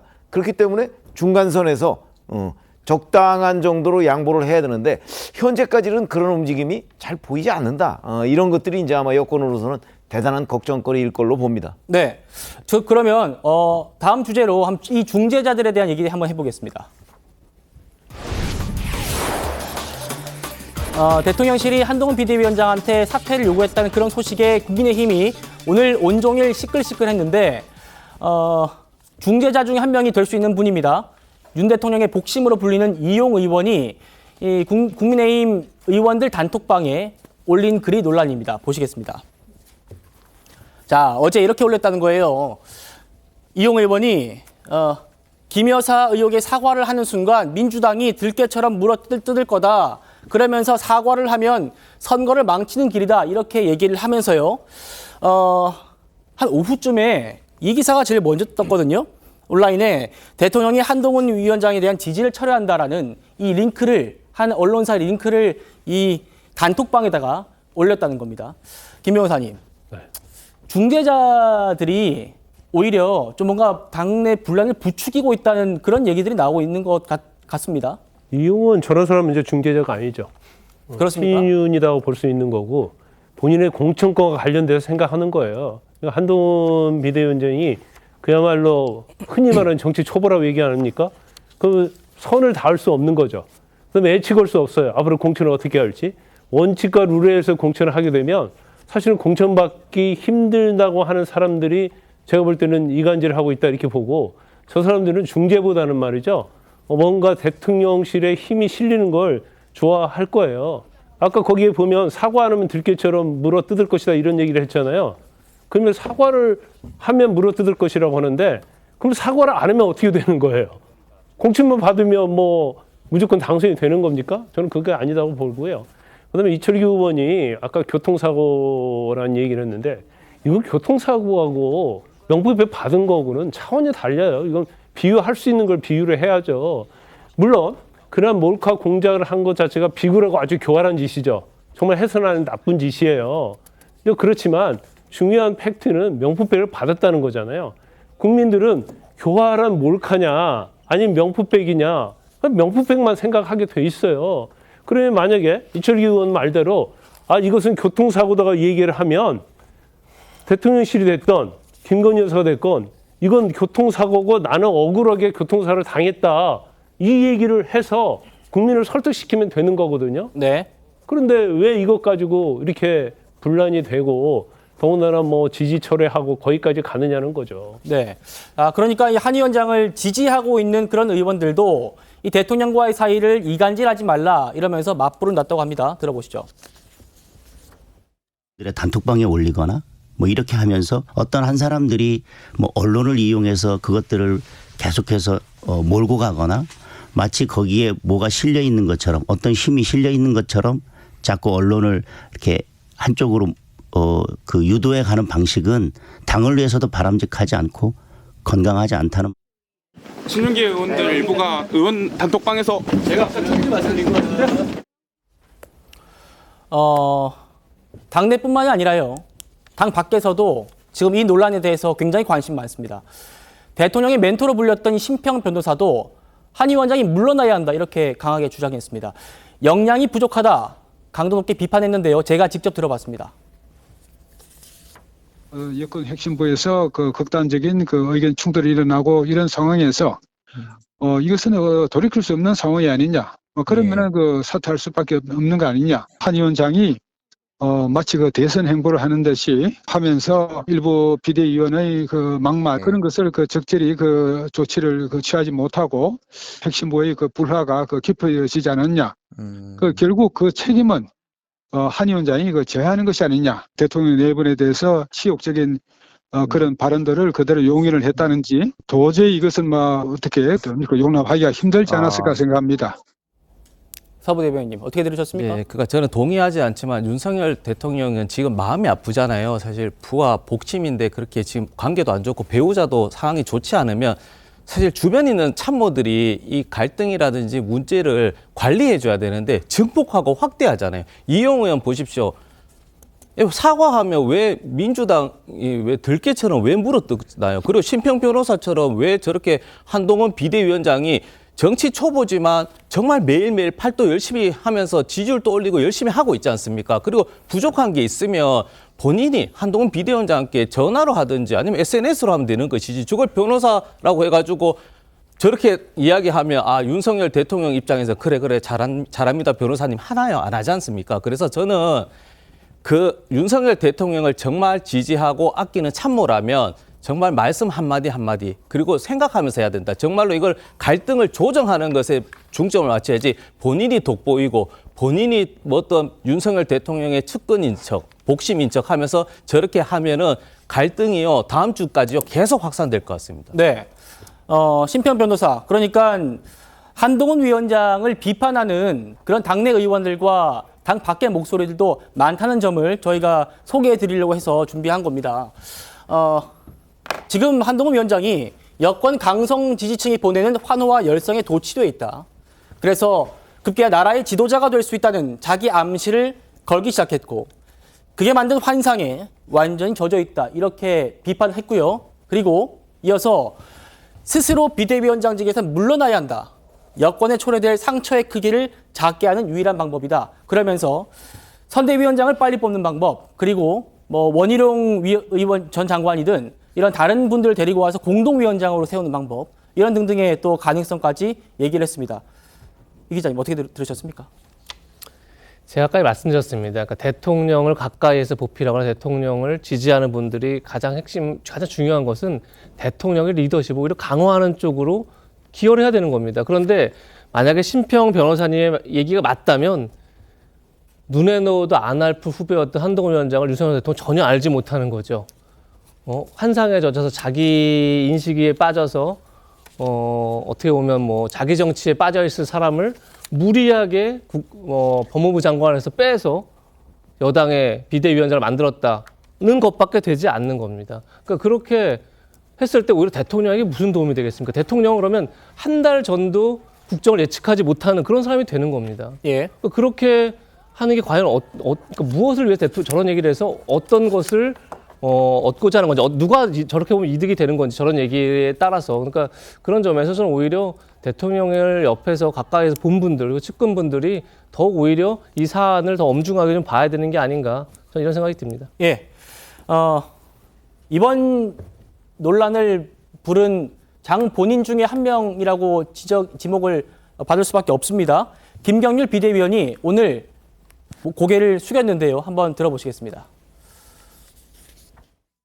얼마 전 제가 우리 당의 대구 경북 의원님들께 분별 없는 발언을 하였습니다.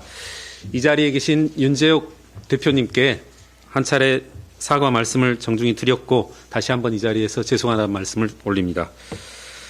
저는 민심을 따라서 총선에서 승리해야 한다는 우리 당 지지자분들과 의원님들의 충심을 배우고 따르겠습니다. 제 거친 언행이 여러모로 불편함을 드린 적이 있었습니다.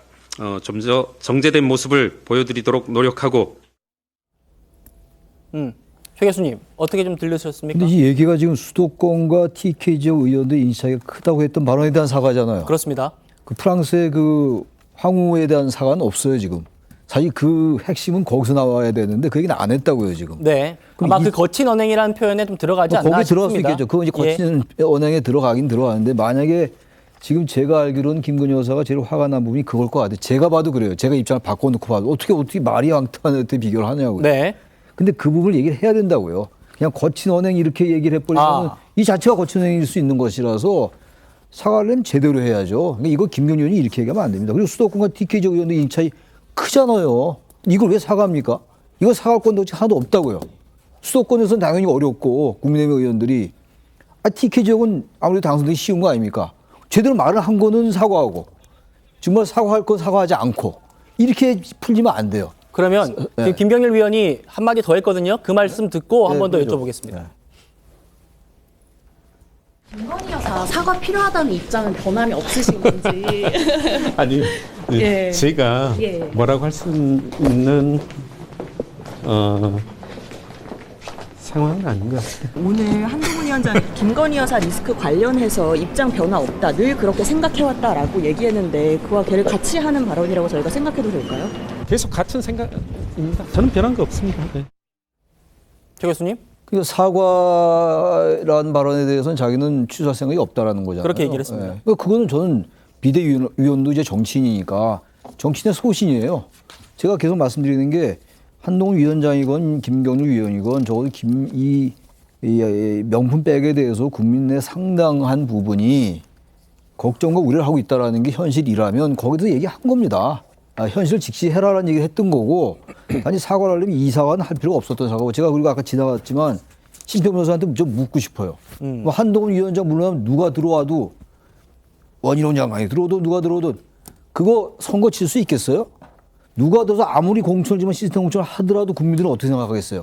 저것도 다 이제는 한동훈 위원장까지 물러난 마당인데 다 대통령이 뒤에서 조정한 거야 라고 생각하지 않겠냐고요. 난 심평 변호사가 정말로 무슨 생각으로 이렇게 얘기를 했는지 모르겠어요. 정말로 이분이 저 대통령께 위하는 멘토로 알려져 있다고 그러는데 멘토가 어떻게 이런 말을 합니까? 이건 정말 대통령 위하는 말도 아니고 여권 위하는 말도 전혀 아니에요. 이건 모든 사람을 패배자로 만든 얘기밖에 안 된다고 저는 생각합니다. 알겠습니다. 지금까지 여권 내부 그리고 원외에서 지지를 하는 그런 분들이 얘기를 해봤고요. 지금부터는 민주당 얘기를 해보겠습니다. 민주당도 국민을 향해서 공세를 폈는데요. 한번 직접 들어보시죠.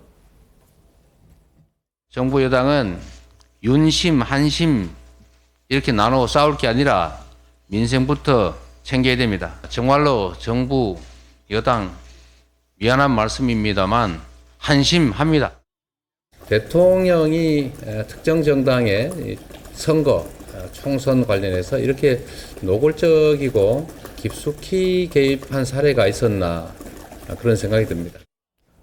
서부 대변인님, 지금 민주당은 법적 조치를 얘기하더라고요. 이게 대통령실의 선거 개입이다. 직권 남용이다 이런 취지인가요? 그렇죠. 한동훈 비대위원장께서 증거를 말씀해 주셨잖아요. 물러나라고 했는데 내가 거절했다 했잖아요. 예를 들어 김기현 당대표 할 때는 손을 꼭 잡고 몰래 잡고 오른손으로 너 나오면 안 돼, 너 나오면 안 돼 이렇게 했는데 이번에는 한동훈 비대위원장께서 직접적으로 대통령실에서 물러나라 했는데 나는 물러나지 않겠다 했습니다.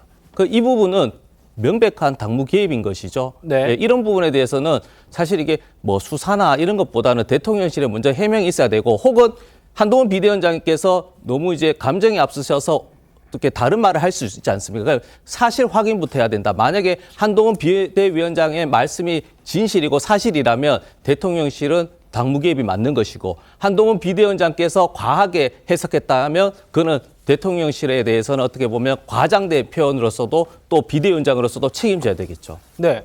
김 변호사님. 이제 당무 개입 예, 전문가시니까 지금 네, 탄핵 소추까지 얘기를 하고 있거든요. 좀 어떻게 좀 전망하시나요? 뭐 민주당은 맨날 얘기하는 게 탄핵 아니면 특검 아닙니까? 그래서 그거 자체는 일고의 가치가 없다고 보고요. 근데 중요한 건 뭐 직권남용 된다고 얘기하는데 물론 대통령 정치의 중립성이 있습니다. 그리고 당무에 개입하는 것은 이제 정치적 중립성을 훼손하는 것이 아니냐 이런 비판을 받을 수 있어요. 그런데 대통령 입장에서도 마찬가지고 의사를 전달하는 거잖아요. 난 대통령으로서 한동훈에 대한 지지를 철회한다. 이거 자체는 법적으로 아무런 문제가 없어요. 이제 그렇기 때문에 뭐 지금 민주당에서 하고 있는 얘기는 이제 정치 공세에 불과하다 이렇게 보는데 저는 제가 볼 때는 아까 우리 파국과 관련해서 얘기했잖아요. 파국될 가능성은 저는 전혀 없다고 이렇게 봐요. 일단 대통령실의 입장도 그렇고요. TK 의원들이 자기들끼리 회의하기로 했는데 취소했잖아요. 그 자체는 원래 회의를 하기로 한 것은 대통령 편을 들어주기 위해서 회의하기로 했을 거예요. 그다음에 이제 긴급의총해서 의총에서 한동훈 비대위원장에 대한 어떤 불신임 이런 것을 하고 싶어서 했을 건데 네. 이게 저지가 된 거예요. 그다음에 아까 김경률 비대위원 같은 경우에 본인이 일단 자신의 어떤 기존 입장에서 철회를 했잖아요. 그 굉장히 완화된 입장을 보이고 있어요. 앞으로 김경률 비대위원은 정말 조심해야 돼요. 그럼 막말을 하면 안 되고 그래서 이런 분란이 있으면 안 되거든요. 네. 그러면 결국은 파국은 가지 않을 거고 어떤 형식인데 봉합이 될 거라고 보고 결과적으로 한 비대위원장은요. 정치 초보이기 때문에 이런 담금질 과정을 거칠 수밖에 없어요. 그래서 여기서 담금질 과정을 겪으면서 저는 이제 성장한다고 보거든요. 그래서 이게 봉합이 제대로 성공적으로 되면 이제 한동훈표 정치를 할 가능성이 크다. 그러면 결과적으로 보면 오히려 이런 사태 자체가 민주당에 위협이 될 수 있다. 그래서 저걸 뭐 탄핵 운운을 할 게 아니라 민주당도 진열을 잘 정비를 하고 다음 총선에 어떻게 할 것인가를 잘 숙고를 해야 한다 이렇게 봅니다. 알겠습니다. 그런데 야권에서는 이런 주장도 나오고 있습니다. 뭐 저도 어제 이 대통령실과 한동훈 위원장의 충돌 소식이 나오니까 지인들한테 이런 문의 많이 받았는데요. 이거 다 짜고 치는 고스톱 아니냐 이런 얘기입니다. 정청래 의원도 비슷한 주장을 했습니다. 들어보시죠. 윤석열 한동훈의 결별이라는 여권 대혼란을 감수하고라도 한동훈을 버리고 김건희를 보호하는 무리수를 뒀을 가능성이 첫째 시나리오입니다. 둘째, 윤석열 부부와 한동훈 국민의힘의 짜고 치는 고스톱 약속 대련 같은 국민 속이기 차별화 전략일 가능성도 배제할 수 없습니다. 제2의 6.29 같은 한동훈 돋보이기 작전일 수도 있습니다. 그래픽 한번 보실게요. 약속 대련이라는 말이 좀 생소하신 분들이 있을 것 같아서요. 이게 내가 어디를 공격하겠다. 너는 여기를 수비해라. 이렇게 서로 약속이 돼 있는 그런 상태로 대련을 하는 태권도 용어라고 합니다. 그런데 이제 들으신 것처럼 정청래 최고위원이 이거 대통령실과 한동훈 위원장이 짜고 치는 고스톱 아니냐. 약속 대련해서 한동훈 위원장의 뭔가 이 정치적인 비중과 또 그런 거를 키워주려고 하는 거 아니냐. 이런 얘기를 한 거고요. 그런데 이 박지원 국정원장은 정치 구단이라고 불리는 박지원 국정원장은 그건 아닌 것 같다. 권력 투쟁이 확실한 것 같다. 이건 실전인 것 같다. 이렇게 얘기를 했습니다. 이 기자님, 제가 취재한 바로도 이거는 뭐 약속 대련은 아닌 것로 저는 알고 있는데 어떻게 좀 보십니까? 이 얘기가 나와서 여쭤보는 거예요.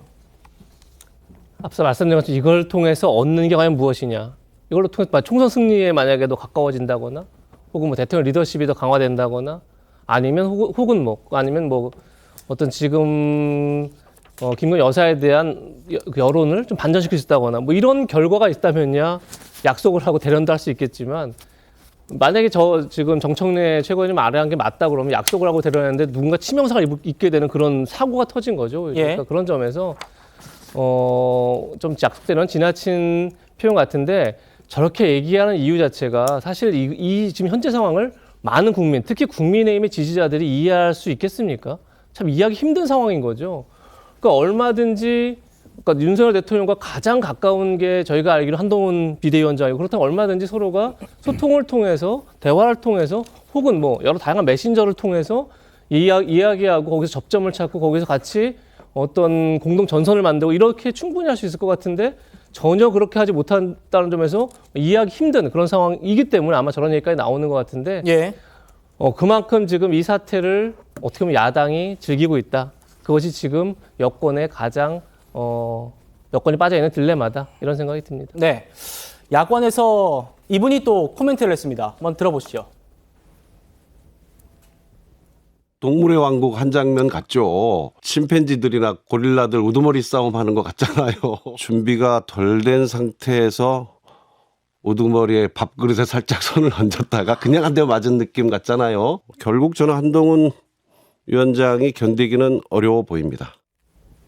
최 교수님, 일단 한 위원장이 버티지 못할 거다라는 게 이 얘기입니다. 사실 이제 원론적으로 볼 때 권력이 내치려고 마음먹으면 내칠 수 있어요. 비대위원장은 본인이 이제 사퇴하겠다 마음이 없으면 이제 물러나기 어려운데 어떠한 방법을 동원해서도 할 수 있죠. 근데 지금 다들 여태까지 말씀 많이 나눴습니다만 당장 선거가 좀 많이 남았으면 저렇게 할 수 있습니다. 제가 봐도 그거는 뭐 사실상 윤 대통령으로서는 물러나게 하는 게 맞죠. 권력, 지금 최고 권력인데 최고 권력이 사실 지지를 철회했다고 다 알려졌는데 그대로 놔둔다는 건 사실은 리더십에도 손상이 가는 거예요. 원론적으로 볼 땐 그렇습니다. 선거가 이제 80일도 안 남았어요. 그럼 당장 선거에 지면 윤 대통령은 어떻게 됩니까? 뭐 대통령직 유지하겠습니다만 지금의 민주당의 의석이 압도적인 거는 지난 정권 때 만들어진 의석이고 이번에 치러진 총선은 윤 대통령의 치적에 대한 평가가 당연히 들어가죠. 야당 심판, 정치 심판론도 있습니다만 그럼 지면 어떻게 되는 건데요? 제가 볼 때는요. 아무리 사람이 화가 나고 명분이 있다 하더라도요. 실리도 굉장히 중요한 거라고요. 정치에서. 그렇다면 지금 제가 계속 강조하는 게 만약에 한동훈 위원장이 물러난다. 상처가 너무 커요. 약속대로는 당연히 아까 우리 옆에 있는 이 기자 말씀처럼 이득이 얻는 게 아무것도 없는데 그런 거 할 리도 없는 것이고 따라서 저는 이 부분에 대해서 저렇게 얘기하는 건 저는 맞지 않은 것 같아요. 파국으로 갈 확률이 대단히 일반적으로 높아요. 그렇습니까? 근데 워낙 당연히 파국으로 가죠. 권력하고 어쨌든 간에 갈등이 빚은 거니까 거기서 무슨 당일 따지는 거 아니죠. 현실 정치고 권력 정치니까. 그러나 선거가 워낙 촉박하게 남았기 때문에 그걸 다 알 거라고요. 알기 때문에 전 대통령실이 자제할 수밖에 없다. 그 봉합으로 갈 거다. 단지 그 봉합의 방법이 세련되게 갈 거냐, 거치게 갈 거냐, 그건 전혀 별개의 문제라고 생각합니다. 한동훈 위원장도 오늘 임종석 전 실장 이름을 꺼냈습니다. 지난번에 임 전 실장이 한 위원장한테 동시대 선후배한테 미안한 마음을 가지라 이렇게 얘기를 했었는데 여기에 대한 답변성입니다. 들어보시죠. 제가 한동훈 비대위원장 보니까 92학번이신 것 같더라고요. 그리고 이제 본인의 뭐 출세를 위해서 바로 고시 공부를 한 거 아닙니까? 저는 좀 동시대 학교를 다녔던 친구들, 선후배들한테 좀 미안한 마음을 갖는 게 인간에 대한 예의 아닐까요? 제가 특별히 누구에게 미안함을 가져야 될 이유는 없어요. 우리 세대가. 저는 80년 광주 항쟁 당시에 유치원을 다녔습니다. 누구에게 미안해야 한다는 말입니까? 우리의 세대들이 또 열심히 살아왔고 그런 식으로 도덕적인 훈계를 들을 이유는 없습니다. 저는 이번 총선의 큰 시대 정선 중에 하나가 운동권 특권 세력의 청산이라고 생각합니다. 사랑도 명예도 이름도 남김없이 헌신했던 분들이 과연 임종석 같은 분들처럼 몇십 년 내내 기득권으로 정치하고 있습니까? 자, 서부 대변인님. 그러니까 어떻게 들으셨습니까? 임종석 실장 같은 경우는 운동권, 즉 민주화 운동에 대해서는 가치를 존중하고 거기에서 파생돼서 어떤 기득권을 누렸다면 그 문제를 해야 되는데 민주화 운동 그 자체를 폄하해서 문제 제기를 한 것인데 한동훈 비대위원장은 오늘 저런 말씀할 여유가 없습니다. 지금 얼마 전까지 이재명 원희룡 명령대전으로 정말 우리가 총선에서 치열하게 논의했는데 갑자기 윤석열 한동훈 윤한 대첩이 됐어요. 윤한 대첩이. 그렇기 때문에 지금은 저는 한마디 누구 그런보다는 정말 우리도 왜 운동 대련이라고 했냐면 상식, 상식에 너무 뛰어넘잖아요. 저도 야당이지만 한동훈 비대위원장 행동에 못마땅하지만 한동훈 비대위원장 사퇴하세요로 주장한 게 한 번도 없는데 야당도 안 하는데 여당 대통령실이 여당의 비대위원장을 사퇴하라는 이 초유의 사태에 대해서 답을 하셔야지 저렇게 일일이 다른 분 답변할 그런 여유도 없다 지금은 그렇게 꼭 말씀드리고 싶어요. 네. 임종석 실장이 먼저 얘기를 한 거에 대해서 한동훈 위원장이 답변한 거잖아요. 그러면 수많은 5천만 국민 다 답변할 수는 없잖아요. 네?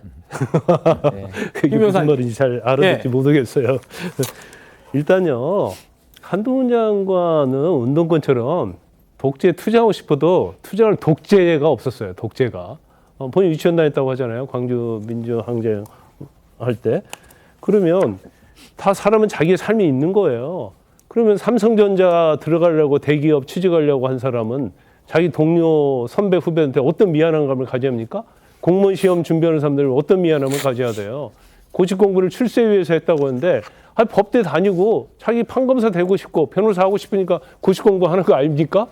그런 걸 자체를 마치 왜 독재로 해서 투자를 안 했냐 이렇게 말하는 것은 맞지 않아요. 네. 어떻게 보면 사실은 공부하는 사람 중에서요. 가정 환경이 굉장히 어려운 사람도 있습니다.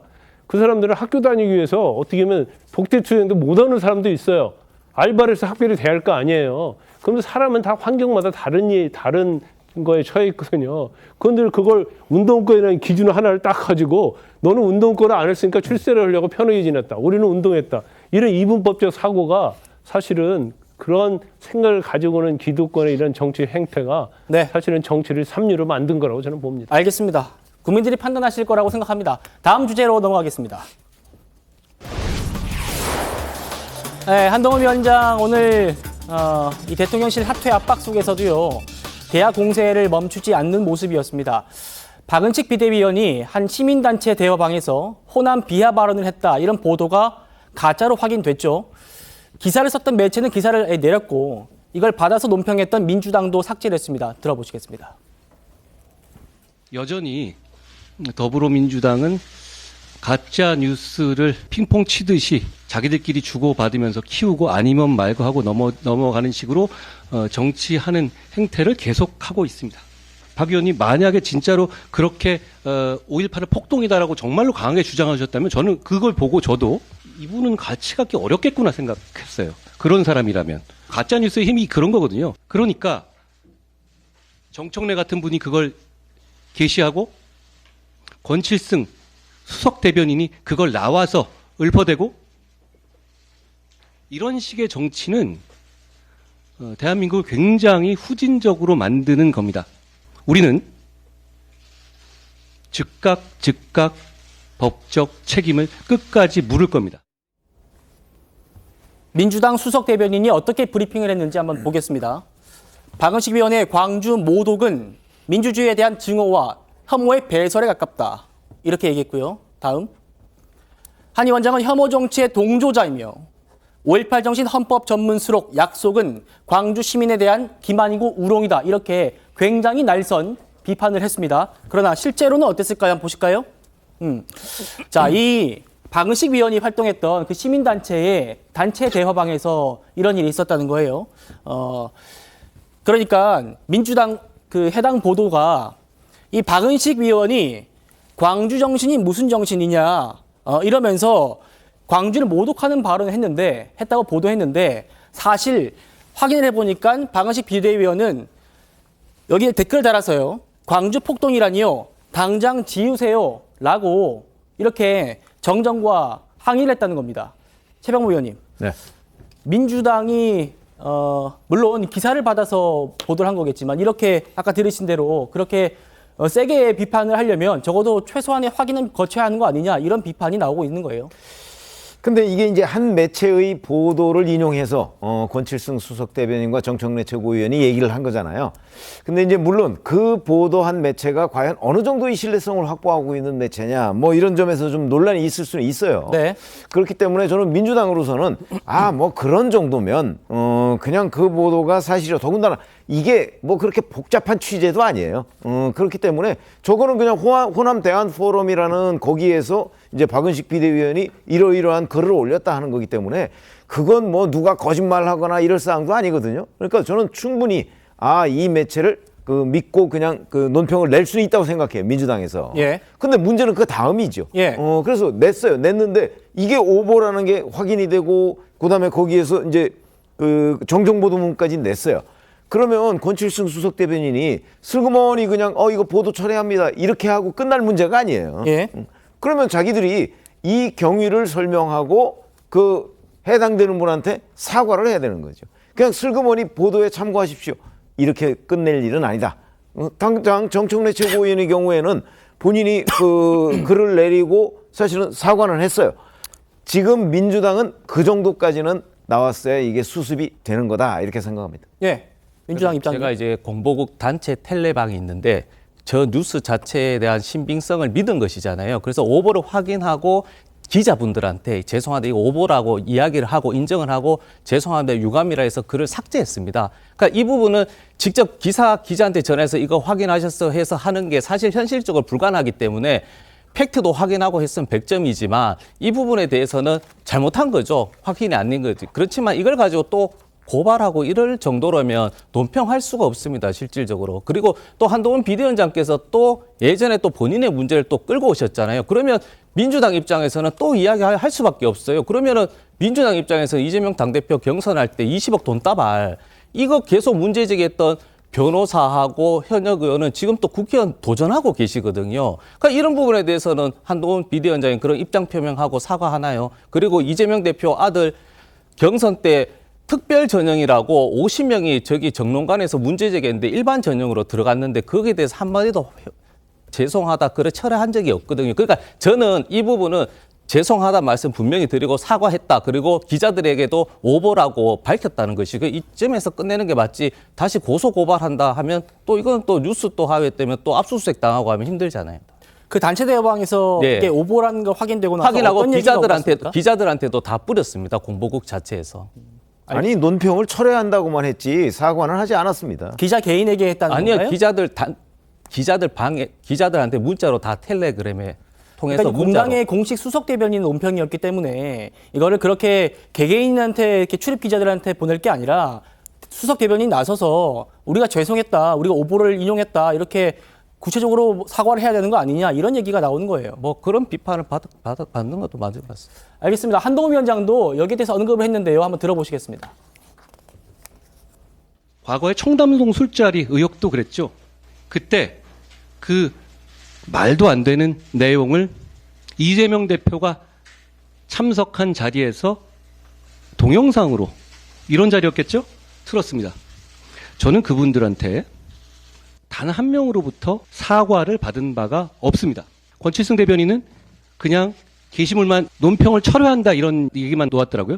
근데 논평 철회라는 게 가능합니까? 나간 말을 어떻게 철회한다는 거예요? 저는 민주당이 바뀌지 않을 거라고 생각합니다. 그런데 이 청담동 술자리 의혹 이걸 제기했던 김의겸 의원이요. 검찰에 송치됐다는 소식이 전해졌습니다. 변호사님, 네. 저번에 제가 기억하기로는 이분이 국회의원이라서 면책 특권을 받고 불송치됐다고 하지 않았나요? 그렇죠. 이제 경찰에서는 면책 특권이 있기 때문에 이제 처벌할 수가 없어요. 그런 걸 우리가 기소할 권한이 없다 해서 공소권 없음 처분을 하는 거거든요. 근데 이제 거기에 대해서 이의 제기한 거예요. 그러니까 어떤 면책 특권을 국회에서 하면 당연히 뭐 처벌할 수가 없죠. 근데 이제 대법원 판례도 좀 약간 다른 류의 어떤 판례들이 좀 있어요. 그래서 그 부분에 대해서 고소한 측에서 이의 신청을 한 거죠. 그래서 이의 신청을 하면 당연히 이제 검찰로 이 사건이 가게 되겠고 또 검찰에서 이게 판단을 할 겁니다. 그래서 아마 뭐 똑같이 불기소 처분이 나올 가능성이 크다고 저는 봐요. 네. 그렇지만 또 다른 뭐 대법원 판례랄지 이런 것들에서 약간 비슷한 사례에서 일부 인정된 경우가 있기 때문에 이제 검찰이 어떻게 결정할지는 이제 지켜봐야 합니다. 네, 한동훈 위원장의 이런 법적 책임 끝까지 묻겠다 여기에 대해서 민주당도 반응했습니다. 들어보시죠. 한동훈 위원장은 오늘 논평 철회에 대해서 법적 책임 묻겠다고 누구한테 법적 책임을 한다는 거죠? 민주당이라는 전 처음 듣는 이야기고요. 오히려 김건희 여사 모녀에 대한 그 검찰의 수익 관련된 보고서가 문재인 정부 검찰에서 만들었다고 그 가짜뉴스 주장한 진원지가 한동훈 비대위원장 아닌가요? 그 부분에 대해서 먼저 법적 책임을 지는 자세를 보이는 게 맞다고 생각됩니다. 박은식 위원 관련해서 국민의힘이나 당사자들은 사과도 해야 된다고 이렇게 주장을 하는데 그건 어떻게 유감 표시도 됐잖아요.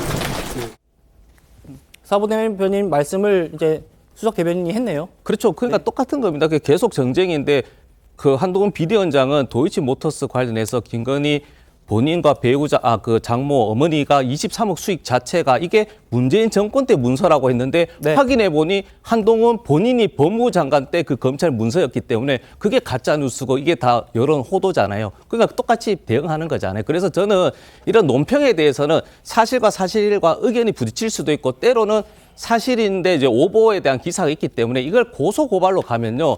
총선 때 고소고발 남발되면 굉장히 힘듭니다. 사실. 알겠습니다. 좀 분위기를 바꿔보죠.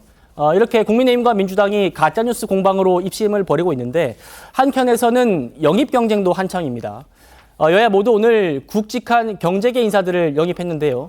먼저 아는 분 많으실 거예요. 갤럭시 성공 신화의 주역으로 평가받는 전 삼성전자 사장 고동진 씨의 국민의힘 환영식부터 보시겠습니다.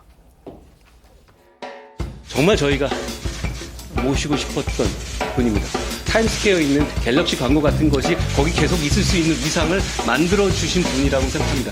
보통 요즘에 저희가 지방에 가면 이렇게 셀카 찍잖아요. 그거 행사를 한번 준비했는데요. 고동진 사장님을 모시면서 제 아이폰으로 찍는 건 좀 이상해서 제가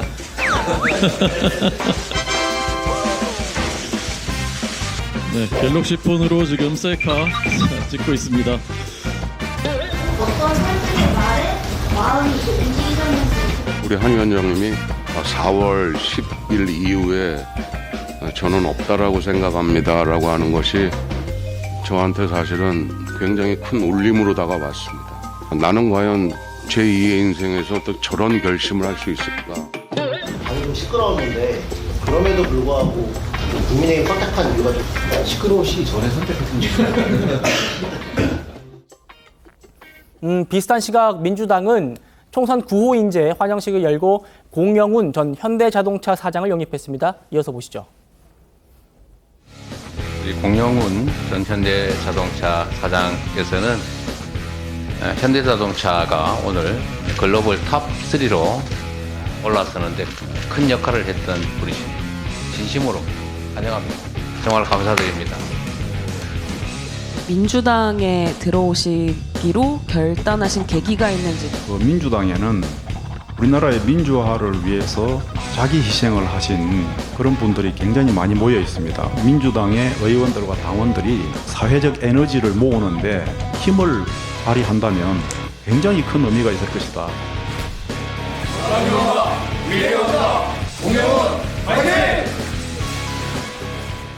자, 의원님. 공교롭게도 이제 경제계 인사도 같은 날하고 저번에 보면 저출생 관련 공약도 같은 날 발표하고 이렇게 캘린더가 같이 비슷하게 여야가 가는 경우가 꽤 있는 것 같습니다. 글쎄요, 우연히 그렇게 된 건 아닌가 싶은데요. 그걸 뭐 여야가 함께 논의해서 하지는 않았을 것이고 다만 이제 한쪽은 현대, 한쪽은 삼성 뭐 이렇게 됐네요. 뭐 이것도 우연으로 보이고요. 아마 각각의 네트워크에 따라서 저런 그 상황이 벌어지지 않았나 싶었는데 이제 이 두 분은 이제 현대에서 또는 삼성에서 각각 사장을 지냈습니다. 자, 근데 역대 이제 이 전문 경영인들이 이 정치권에 들어가서 뭐 그렇게 성공한 경우를 저희 기자들은 많이 보지를 못했어요. 그래서 이번의 경우에는 좀 본인들이 정계에 들어가서도 뭔가 지금과 같은 이런 그 대결 위주의 정치권을 좀 바꾸는 데 역할을 해줬으면 하는 그런 기대를 안고 있습니다. 알겠습니다. 이번 주에 여기까지 하고요. 다음 주제로 넘어가겠습니다. 이재명 대표 얘기입니다. 오늘 서울중앙지법에서요. 흉기 피습으로 한 차례 연기도 했던 이 대표의 위증교사 재판이 열렸습니다. 이 대표의 출석 모습부터 먼저 보시겠습니다. 오늘 첫 공판인데 혹시 한 말씀만 부탁드리겠습니다. 그 상대방 변호인 측에서 퇴정 의견서를 제출했는데 혹시 그거에 대해서 어떻게 생각하시는지. 네, 한번 보실까요? 오늘 재판에서는 이 김진성 씨, 이재명 대표의 이 공범으로 위증의 공범으로 지목된 김진성 씨가 이렇게 얘기를 했대요. 이재명 대표를 법정에서 퇴정시켜 주십시오. 왜냐? 지역사회에 영향력이 남아있고 이 대표 캠프에서 활동했던 사람들과 인연이 있어서 나 진술하는데 어려움을 겪고 있다. 이렇게 얘기하면서요. 이 대표 주변에서 일어난 의문사들과 관련해서도 두려움이 있다. 네. 김용 재판에서 위증으로 관련자들이 구속된 상황에서 두려움이 더 크다. 그러니까 신변 위협을 이유로 또 든 겁니다. 이재명 기자님, 오늘 법정에서 일어난 일이랍니다. 어떻게 좀 보셨습니까? 글쎄, 좀 위증 교사 사건은 지금까지 어떻게 보면 가장 이재명 대표가 연루되어 있는 여러 사건 중에서 어떻게 보면 가장 단순한 사건이다 이런 얘기를 많이 하지 않았습니까? 그런 점에서 사실은 이제 재판이 되게 오랜만에 첫 공판 열린 걸로 제가 본 것 같은데, 네. 하여튼 공판 열렸는데 그 첫 나와서 지금 위증 공범인지 얘기한 게 그겁니다. 지금 화면 보시는 것처럼 이재명 대표가 크게 두렵다는 거 아니겠습니까? 진술이 어렵다. 예. 그러면서 이제 여러 그 이전에 있었던 여러 의문사들 얘기까지 이제 꺼낸 상황인데, 의문사 얘기까지 했네요. 그렇죠. 그런 점에서 글쎄요, 뭐 이 사건 재판 자체가 그렇게 사실 복잡한 사건은 아닌데, 저는 뭐 아마도 재판부에서 저를 받아들일 가능성이 높을 것 같습니다. 재판부에서 아무래도 이제 증인이 물론 피의자이기도 하지만 사실은 증인의 역할을 하기 때문에 증인 신변 위협을 받을 경우에는 재판장의 재량에 따라서 얼마든지 비공개로 이제 증언을 할 수 있기 때문에 아마 받아들일 것 같은데, 네. 저는 그러니까 지금까지 김용 사건도 마찬가지고 굉장히 위증 사건이 위증이 굉장히 많이 벌어지고 있는 거죠. 그만큼 뭔가 법정에서 진실을 다투는 것이 아니라 거짓 등을 통해서 자꾸 재판을 지연 내지는 혼란주를 주고 있는 그런 상황에서 반복된다 그러면 저는 굉장히 이것 자체가 총선의 민주당의 악재다, 총선에서 이런 생각이 들고, 그런 점에서 이 사건이 빨리 어떤 진실이 규명되기를 그렇게 바라고 있습니다. 네, 최 교수님. 네. 이재명 대표는 오늘 이런 얘기를 했답니다. 김진성 씨와 나는 위증을 해달라고 요구할 그런 관계가 아니다. 우리는 오히려 매우 위험한 관계다. 이러면서요. 지역 사람이니까 관계를 회복하려고 노력했지만 6, 7년 동안 소통하지 않았다. 그러면서 수사 과정에서 녹취록을 숨기고 피고인에게 불리한 내용만 가지고 공소장에 추가했고 유리한 내용은 다 빼고 왜곡했다, 검찰이. 이렇게 또 주장을 했습니다. 이 대표 얘기 어떻게 들으셨습니까? 김진성 씨가 그 성남시장의 수행비서였잖아요. 그렇죠. 김병량 전 시장의 수행비서였습니다. 성남시장의 수행비서였고, 이제 그 위증을 해달라라고 얘기했다는 거 아닙니까? 그래서 처음에는 이제 이 김진성 씨가 위증을 안 했다고 하다가 나중에 이제 진술을 바꿨거든요. 그러면서 위증 공범이 된 건데, 제가 볼 땐 지금 뭐 6, 7년 동안 안 만났다 이런 걸로 이유가 되지는 않을 것 같아요. 이거 뭐 재판부가 판단한 일이긴 한데, 위증교사 사건 같은 경우에 지금 이 공범으로 된 걸로 봐서 검찰이 나름대로 이제 근거를 가지고 이제 기소를 한 거란 말이에요. 그래서 저는 이재명 대표는 당연히 그렇게 얘기할 수 있겠죠. 그러나 그 부분을 그대로 믿기는 어려울 것 같고, 좀 그래서 제일 중요한 거는 지금 뭐 최근에 이제 그 재판부가 뭐 인사이동 이런 것 때문에 유증교사 의혹도 이 사건도 총선 전에 좀 어려울 거다 이런 얘기가 많이 나오잖아요. 특히 기습도 되고 이랬기 때문에 이재명 대표가 쉽지는 않아 보이긴 한데, 총선 전에 1심 판결 나오기가 적어도 어느 한 사건이라도 좀 총선 전에 좀 판결이 좀 나왔으면 좋겠어요. 국민들이 알 권리를 좀 가지고 재판에 임해야 될 거 아니겠습니까? 그런 좀 개인의 바람이 있습니다. 네. 예, 김 변호사님. 그러니까 김진성 씨는 공판 준비 기일 때부터 이렇게 얘기를 했어요. 이 대표가 안 시켰으면 거짓으로 증언을 할 이유가 없다. 이렇게 얘기를 하는데, 오늘 이 대표가 녹취 파일에서 내가 기억나는 대로 얘기해라. 있는 대로 얘기를 해라. 기억을 되살려봐라. 안 본 걸 본 것처럼 하면 안 된다. 이렇게 얘기를 자기는 주장했대요. 그 내용이 이제 녹취록에 나와 있는지는 모르겠어요. 네. 그런데 아마 그런 내용이 있다고 한다면 나중에 유증교사와 관련해서 회피할 목적으로 또 그런 내용을 일부러 아마 넣었을 수도 있다 이렇게 봐요. 그래서 이제 전체적으로 봐야겠지만, 그러면 사실 뭐 이런 거 저런 거 보내줄 필요 없죠. 그냥 사실대로 말하라, 진실대로 얘기하라, 그렇게 하면 끝나면 되는 거지. 네. 왜 계속 전화를 해대고, 그다음에 텔레그램으로 의견서 보내주고, 또 계속적으로 증언 내용을 확인하고 그렇게 했겠습니까? 이재명 대표는 또 그런 얘기를 했다고 그래요. 뭐 오랫동안 서로 연락한 적이 없다고 하는데, 검찰 주장은 자녀 결혼식 축의금도 줬다고 하고, 그 당시 문자가 또 오고 갔다는 거예요. 그런 걸 보면 이 김진성 씨가 그러면 왜 가서 시키지도 않는 유증을 했을까? 그건 당연히 뭔 이유가 있겠지 않겠습니까? 네. 그리고 더군다나 지난번 이재명 대표와 관련된 영장 심사할 때 근데 영장 전담판사가 얘기했잖아요. 유증교사는 소명이 된 걸로 보인다라고 죄가 인정되는 취지로 그 당시에 그 영장 기각사유에 기재를 했거든요. 네. 근데 그런 걸 보면 뭐 유증교사가 인정될 가능성이 상당히 크다 이렇게 봅니다. 예. 이재명 대표 굵직한 사건 3개 재판을 지금 동시에 받고 있죠. 그러다 보니까 이 대표가 공천 적격 심사를 통과한 걸 두고도 당내에서 말들이 많습니다. 그래서 이명백 민주당 공관위원장의 말에 관심이 쏠렸는데 이렇게 얘기를 했습니다.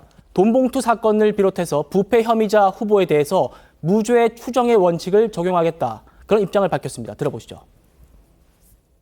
전당대회 돈봉투 사건이라든지 아니면 이재명 당대표님 관련 사건들이라든지 기소 단계나 이런 것들에 갔으면은 어떻게든 뭐 이제 당내에서 좀 처분이 있어야 된다 이런 입장들도 있거든요. 최종심 그러니까 대법원의 유죄 판결을 받기 전까지는 무죄 추정의 원칙에 따라서 그렇게 처리할 것이고요.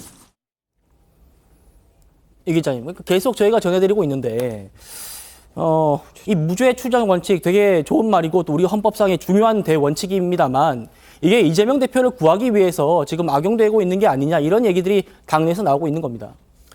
흔히 총선이 되면 여야가 여러 경쟁을 하는데 그중 하나가 도덕성 경쟁을 하죠. 우리는 이러이러 후보 공천 주지 않겠다 하면서 여러 가지 이제 법적인 문제들, 도덕적 문제들을 가지고 경쟁을 하기 마련입니다. 그런데 민주당은 오히려 그러니까 무죄 추정 원칙은 조금 전에 진행자 말씀하신 것처럼 대원칙이죠. 누구도 부정하지 않습니다. 그럼에도 1심에서 유죄가 선고되고 2심에서 유죄가 선고돼도 대법원까지 기다려보겠다. 그래서 공천에 아무 문제가 없다. 그리고 실제 공천 적격 심사에서도 뭐 황운하 의원 같은 경우 1심에서 유죄가 나왔지만 다 적격 심사에 통과를 했죠. 그랬죠. 이런 공천 과정을 본 적이 있을까요? 많은 국민들이 여야가 도덕성 놓고 경쟁을 벌이면서 서로가 더 엄격한 공천 잣대를 만들어야 되는데 그 거꾸로 가고 있는 거죠, 민주당이. 근데 그 이유는 사실 너무 분명한 거 아니겠습니까? 결국 이재명 대표가 공천을 받으려면 이재명 대표에 준해서 재판을 받고 있는 모든 분들 그리고 아직 대법원까지 최종심이 남아있는 모든 분들에게 그러니까 공천에 참여할 수 있는 권한을 주지 않고서는 이재명 대표를 공천 줄 방법이 없는 거죠. 그런 점에서 과연 민주당이 과연 총선을 앞두고 이것이 정당하게 가고 있는 과정이냐 이런 저는 의문을 갖고 있습니다. 네. 이재명 대표는요 오늘 이해찬 상임고문이 두 사람이 어제 오찬을 함께 했는데 그러면서 두 사람이 총선 승리를 위한 해법을 모색했다고 합니다. 이해찬 고문, 이재명 대표가 돌아온 것에 대해서 생환에 감명받았다 이렇게 밝혀서 눈길도 끌었는데 한번 들어보시겠습니다. 이재명 대표가 이렇게 아주 정말 살아오신 거에 대해서 정말 감명을 많이 받았습니다. 이렇게 생환을 하셔서 선거를 진두지휘할 수 있게 돼서 참 다행이라고 생각하고 올 4월 총선에서 아주 크게 이겨서 꽃을 피우는 게 매우 중요하다고 생각을 합니다. 사보대변인님, 이해찬 전 대표가 감명받았다 이렇게 얘기를 했네요. 네, 왜냐하면 이제 백주 대낮에 이제 테러 당해서 목숨을 잃을 환경이었는데 다행히 건강도 회복하고 대화도 좀 자유롭게 하다 보니까 그에 대해서 감사한 표현인 것 같고요.